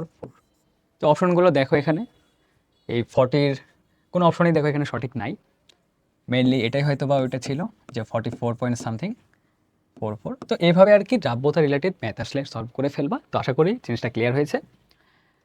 এখন দেখো যে নেক্সট প্রবলেমটা কি, 25°C তাপমাত্রায় ক্যালসিয়াম হাইড্রক্সাইড এর দ্রাব্যতার গুণফল দেওয়া আছে, চেয়েছে ক্যালসিয়াম হাইড্রক্সাইডের দ্রাব্যতা কত। তো এই টাইপের ম্যাথ কিন্তু সিকিউতে অনেকবার করাইছি, দুবার করানো হয়েছে। তো এই টাইপের ম্যাথ কীভাবে করবা একটু দেখো। ক্যালসিয়াম হাইড্রক্সাইড, তো এখানে একটা বেসিক ট্রিক শেখাবো যে এটার দ্রাব্যতা এটা বিয়োজিত না করে মানে বিক্রিয়াটা কমপ্লিট না করে পরীক্ষায় কিভাবে খুব কম সময়ে সেকেন্ডের মধ্যে এটা বের করে ফেলতে পারবা। সেটা হলো যে কেএসপির ভ্যালুটা কীভাবে বের করবা। কেএসপি = এখানে খেয়াল করবা যে ক্যালসিয়াম কয়টা আছে, ক্যালসিয়াম কিন্তু একটাই আছে, 1-এর উপর পাওয়ার 1 দিবা। আর ওএস কয়টা আছে? 2টা, তাহলে 2-এর উপর পাওয়ার 2 দিবা। তারপরে এসকে নিবা, এসকে নিয়ে ক্যালসিয়াম যতগুলো ছিল আর ওএস যতগুলো ছিল ওটা যোগ করবা। ক্যালসিয়াম ছিল 1টা, ওএস ছিল 2টা। এটা কিন্তু কেএসপির ভ্যালু। তাহলে কেএসপি ভ্যালু কত পাচ্ছি এখান থেকে? আর 2² মানে 4 আর S⁻3, তাহলে 4s³। দ্রাব্যতা চেয়েছে এস এর মানটা বের করব, কিভাবে বের করব দেখো। s³ = KSP divided by 4। তাহলে এখান থেকে এস এর মানটা কত আসছে? Cube √KSP/4। তো মানগুলো বসাই, কত হয়? কিউব √KSPর মান কত? 4.42 ইন্টু 10⁻⁻5 ডিভাইডেড বাই 4। ক্যালকুলেশন করে দেখি কত আসে। আচ্ছা, এখান থেকে অ্যান্সারটা আসবে মোটামুটি এরকম। এটা যদি ক্যালকুলেশনটা করা হয় তাহলে অ্যান্সারটা আসছে 22.27 ইন্টু 10⁻³ এটাকে যদি আমি আরেকটু ভাঙি তাহলে কত হচ্ছে 2.227 ইন্টু 10⁻²। তাহলে দেখো সঠিক অ্যান্সার কোনটা হচ্ছে দেখাই যাচ্ছে, এটাই ক নম্বরটা। তো আশা করি এটা ক্লিয়ার হয়েছে। জাস্ট এখানে একটা শর্টকাট টেকনিক অ্যাপ্লাই করেছি। ক্যালসিয়াম যতগুলো আছে ওটার পাওয়ার অত দিবা 1⁻1, ওইচ আছে 2টা, 2 এর পাওয়ার 2 হবে, এসের পাওয়ারটা 2টা যোগ করে দেবা 1 + 2 মানে কিউব হয়ে যাচ্ছে। আচ্ছা নেক্সট প্রবলেমে যাই। হ্যাঁ, এই টাইপের প্রবলেম কিভাবে বিক্রিয়া সারাই করতে পারো ওই ট্রিক্সটা আমি এর আগের প্রবলেমে শেয়ার করেছি। আরেকবার দেখো, এখানে আয়নিক গুণফলের মান চেয়েছে। এটা মেইনলি কোশ্চেনটা আয়নিক গুণফল না বলে এটা আর কি হতো দ্রাব্যতার গুণফল। আচ্ছা যেটাই যাক সমস্যা নাই। এখন মেইনলি যৌগটা কি হবে Al2SO4 3 অ্যালুমিনিয়াম সালফেট। তো এটার দ্রাব্যতা কীভাবে বের করবা? তো আমরা জানি এটাকে যদি বিক্রিয়া করে ভাঙি একটু বেশি টাইম লেগে যাবে পরীক্ষায়। তো কম সময়ে কীভাবে সলভ করবা? কেএসপির মান বা আয়নিক গুণফল বলো বা দ্রাব্যতার গুণফল বলো, যেটাই বলো, এখানে মেইনলি দ্রাব্যতার গুণফলটা চেয়েছে, হয়তো বা টাইপিং মিস্টেক হয়েছে, আয়নিক গুণফল লিখে দিয়েছে। তো কেএসপির ভ্যালুটা কীভাবে বের করবা? দেখবা অ্যালুমিনিয়াম কয়টা আছে, ফার্স্টে 2টা আছে, 2 এর পাওয়ার 2 দিয়ে ফেলবা এখানে, ঠিক আছে। তারপরে দেখবা সালফেট কয়টা আছে, সালফেট কিন্তু এখানে 3টা আছে, তাহলে কথা হচ্ছে 3 এর পাওয়ার 3 দিয়ে ফেলবা কিউব। তারপরে এসকে নিবা, এসকে নিয়ে অ্যালুমিনিয়াম যতটা ছিল মানে যতগুলো অ্যালুমিনিয়াম ছিল আর যতগুলো সালফেট ছিল যোগ করে ফেলবা। অ্যালুমিনিয়াম ছিল 2টা, অ্যালুমিনিয়াম ছিল 2টা আর সালফেট ছিল 3টা। তাহলে কেএসপির ভ্যালু ওভারঅল কত পাচ্ছি? 2² মানে 4, 3³ মানে কত 27 আর এসের পাওয়ার কত 5। 27কে যদি 4 দ্বারা গুণ করি, এটা মনে রাখতে পারো, এটার ভ্যালুটা হয় 108, 108 S⁵। দেখো অপশনে এটাই হচ্ছে 108 S⁵, 5টা মেনলি উপরে হবে। তো আশা করি এই ট্রিক্সটা ক্লিয়ার। আমি যদি আরেকটা বলি, মনে করো এরকম একটা যৌগ নিলাম অ্যালুমিনিয়াম হাইড্রোক্সাইড। তুমি বিক্রিয়া ছাড়া কিভাবে দ্রাব্যতার গুণফল এখানে লিখতে পারো? কেএসপির ভ্যালুটা লিখবা এইভাবে। দেখবা ফার্স্টে প্রথম মৌলটা কয়টা আছে, অ্যালুমিনিয়াম একটা, তাহলে 1 এর পাওয়ার 1 দিবা। তারপরে দেখবা ওয়েস কয়টা আছে, 3টা, 3 এর পাওয়ার 3 দিবা। তারপরে এসের পাওয়ারটা কী করবা, এই দুটো যোগ করে দেবা। অ্যালুমিনিয়াম একটা ছিল আর ওয়েস ছিল 3টা, তাহলে কত হলো মেনলি 3³ 1⁻1 মানে 1, 3³ মানে 27 S⁴। দেখো ইজিলি এইভাবে কিন্তু এই ট্রিক্স ফলো করে বের করা যাচ্ছে। আচ্ছা নেক্সট প্রবলেমে যাই। আচ্ছা নেক্সট প্রবলেমটা বলছে অ্যালুমিনিয়াম হাইড্রোক্সাইডের দ্রাব্যতার গুণফল এত হলে দ্রাব্যতা কত। এটা কিন্তু এখনই তোমাদের দেখালাম যে অ্যালুমিনিয়াম হাইড্রোক্সাইড মানে কি AlOH3, দ্রাব্যতার গুণফল দেওয়া আছে, দ্রাব্যতা বের করা লাগবে। তো দ্রাব্যতার গুণফলটা ইজিলি আমরা শর্টকাটে বের করতে পারি, শিখেছি। সেটা কি, অ্যালুমিনিয়াম একটা আছে 1⁻1, ওএইচ কয়টা আছে 3টা, 3⁻3 আর S⁻3+1 মানে কি 4 মানে 1+3। তাহলে কেএসপির ভ্যালু কত পাচ্ছি এখান থেকে, KSP is equal two 27 S⁴। তো মেইনলি দ্রাব্যতা চেয়েছে মানে এসের মানটা। তো এসের মানটা যদি একবারে বের করি, অনেকবার করেছি ম্যাথটা, এবারে একবারে লিখছি 4√/ KSP ডিভাইডেড বাই 27। তো লিখে ফেলি কত হচ্ছে অ্যান্সারটা, 4√/ কেএসপির ভ্যালু কত 3.7, 3.7 ইন্টু 10⁻⁻15 ডিভাইডেড বাই 27।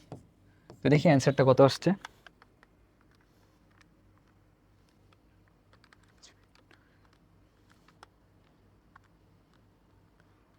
আচ্ছা ক্যালকুলেশন করলে অ্যান্সারটা আসবে এরকম 1.08 ইন্টু 10⁻⁻4। তো দেখো এটা কোন অপশনে আছে। আচ্ছা এখানে আরেকটা বিষয়, এখানে একটা জিনিস করেছে যে দ্রাব্যতাটা কিন্তু মোল পার লিটারে রাখেনি, গ্রাম পার লিটার করে দিয়েছে। তাহলে এই অ্যান্সারটা আমার কিন্তু মোলারে আসছে, মানে কি মোল পার লিটারে। এখন মোল পার লিটার থেকে গ্রাম পার লিটারে কীভাবে যাবা, জাস্ট আণবিক ভর দ্বারা গুণ করে দেবা।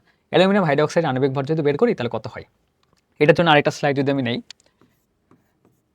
অ্যালুমিনিয়াম হাইড্রোক্সাইড এটা আণবিক ভর বের করবো।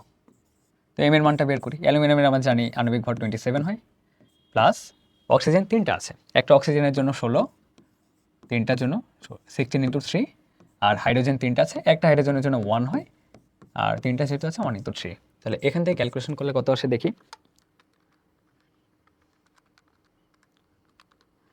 আচ্ছা 78।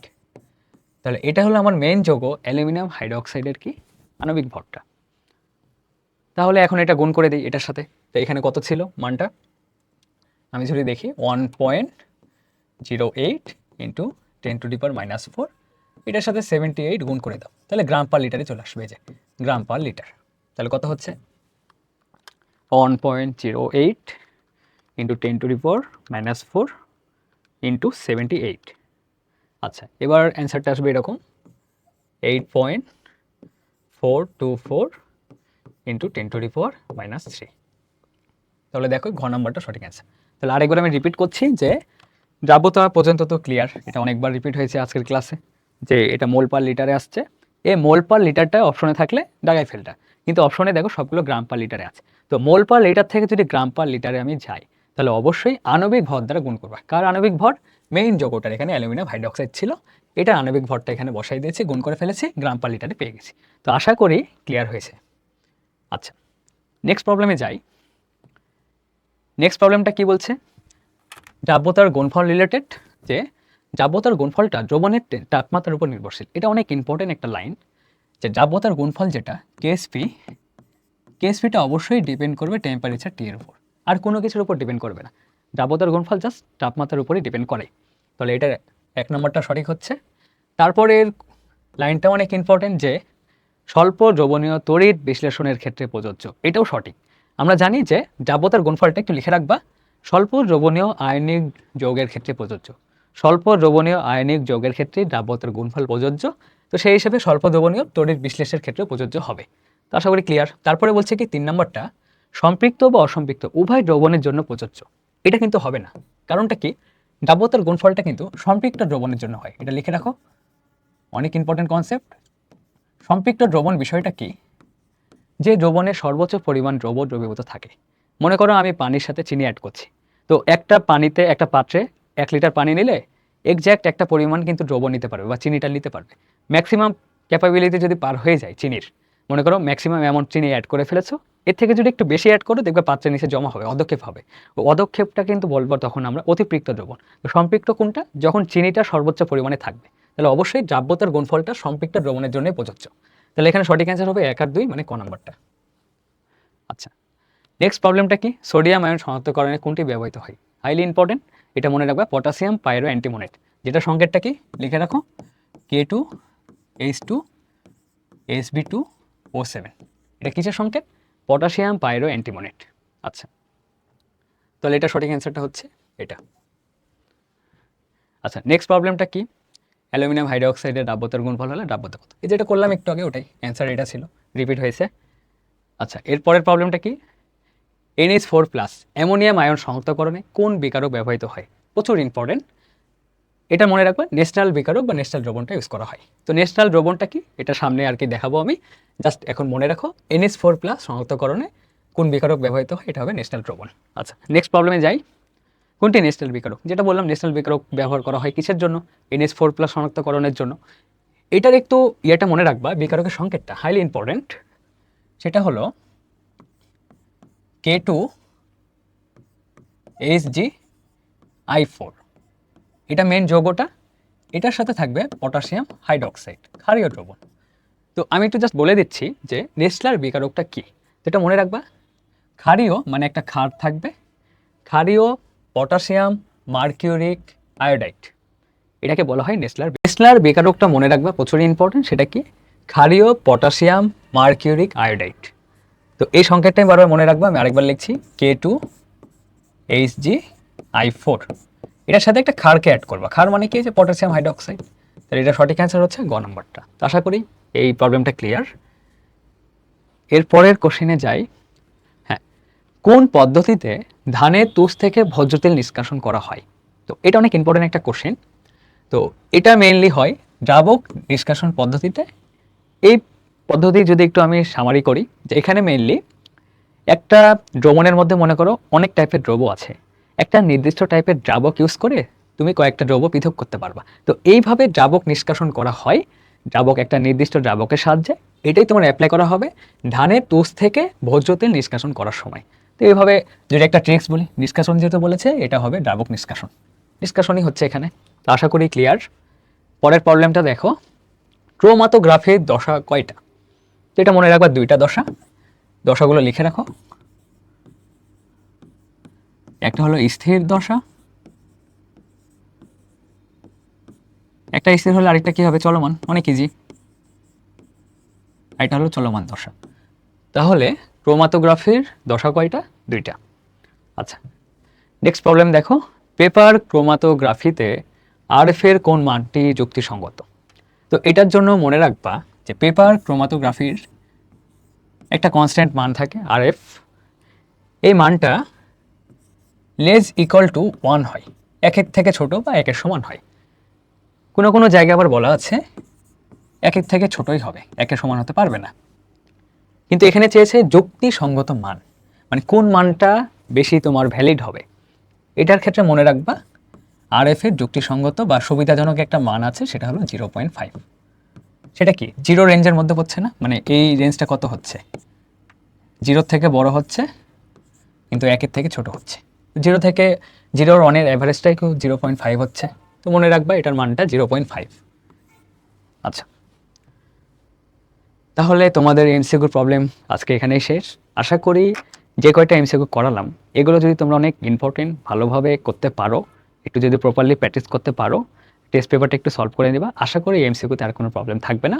আর তোমাদের সাথে আরেকটা বিষয় শেয়ার করতে চাই, সেটা হলো তোমরা তো এখন এইচএসসি পরীক্ষার্থী, সামনে তোমাদের এইচএসসি পরীক্ষা আছে, তোমাদের জন্য অবশ্যই অনেক শুভকামনা থাকবে। এইচএসসি পরীক্ষা অনেক ভালো মতন দিবা। এইচএসসির পরে কিন্তু তোমাদের আরেকটা ধাপ আছে, সেটা কি? অ্যাডমিশন। এখন তোমরা যারা রাজশাহীর আসো, যে যারা ভেবে রেখেছো যে এইচএসসির পরে রাজশাহী থেকে অ্যাডমিশনের প্রিপারেশনটা নিবা, তোমরা তারা ইউসিসি ভার্সিটি কোচিং সেন্টারে ভর্তি হতে পারো। দীর্ঘ 38 বছর ধরে সফলতার সাথে ইউসিসি তার ইউনিভার্সিটি কোচিং সেন্টারটা চালিয়ে যাচ্ছে। তোমাদের অবশ্যই আমি সাজেস্ট করব যে ভার্সিটি অ্যাডমিশন প্রিপারেশনের জন্য তোমরা ইউসিটিতে কানেক্ট হতে পারো। অনেক ভালো একটা গাইডলাইনের সাথে এখানে প্রিপারেশন নিতে পারবা। এটার একটা বিশেষ সুবিধা হচ্ছে এখানে সপ্তাহে 7 দিন ক্লাস হয়, আবার 7 দিন পরীক্ষায় হয়। তাহলে তুমি এখানে তোমার ক্লাসে তোমার কনসেপ্ট ক্লিয়ার করার পাশাপাশি কিন্তু এক্সাম দিয়ে প্র্যাকটিস করার একটা সুযোগ থাকছে। তাহলে অবশ্যই তোমাদের আমি হাইলি সাজেস্ট করব ইউসিসি ইউনিভার্সিটি কোচিং সেন্টারে ভর্তি হবা। এজন্য তোমরা কি করতে পারো যে এই নাম্বারে যোগাযোগ করতে পারো, অথবা তোমরা সরাসরি রাজশাহীতে এসে ভর্তি হতে পারো। রাজশাহীর এই অ্যাড্রেসটা হলো মান্নাত ভবন, ইন্ডিয়া ভিসা অফিসের পিছনে, বনলানির মোড়, রাজশাহী।